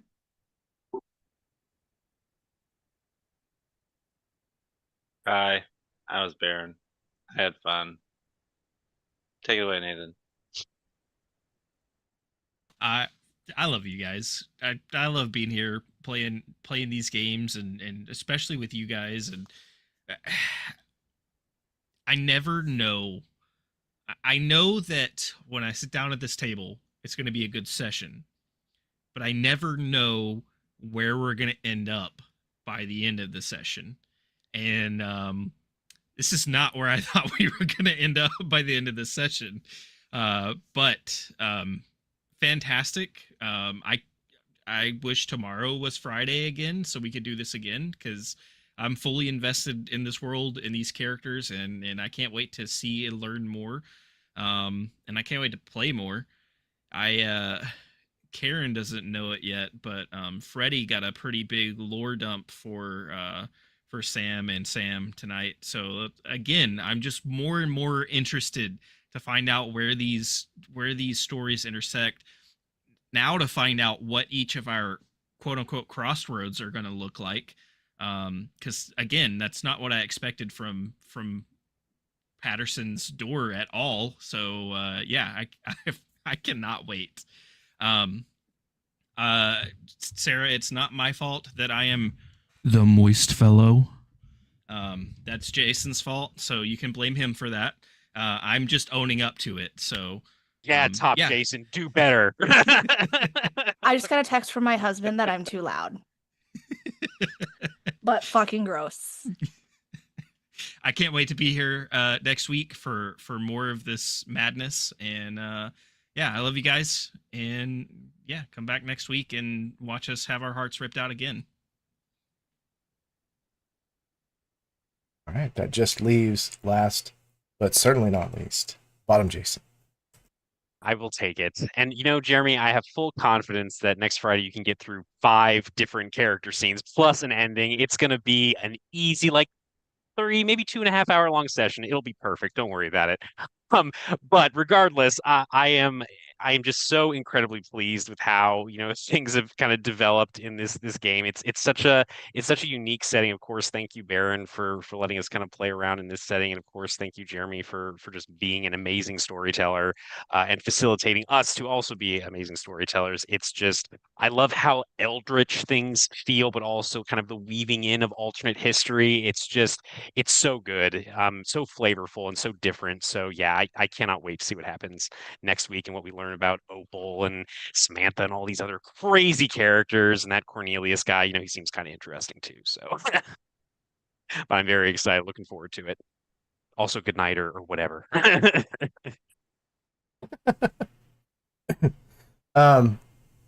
Yeah, I don't know what all to add to all that, but like I said, when Baron first kind of let us in on what Elsewhere was about, I knew that it was a big juicy apple that I wanted to take a bite out of.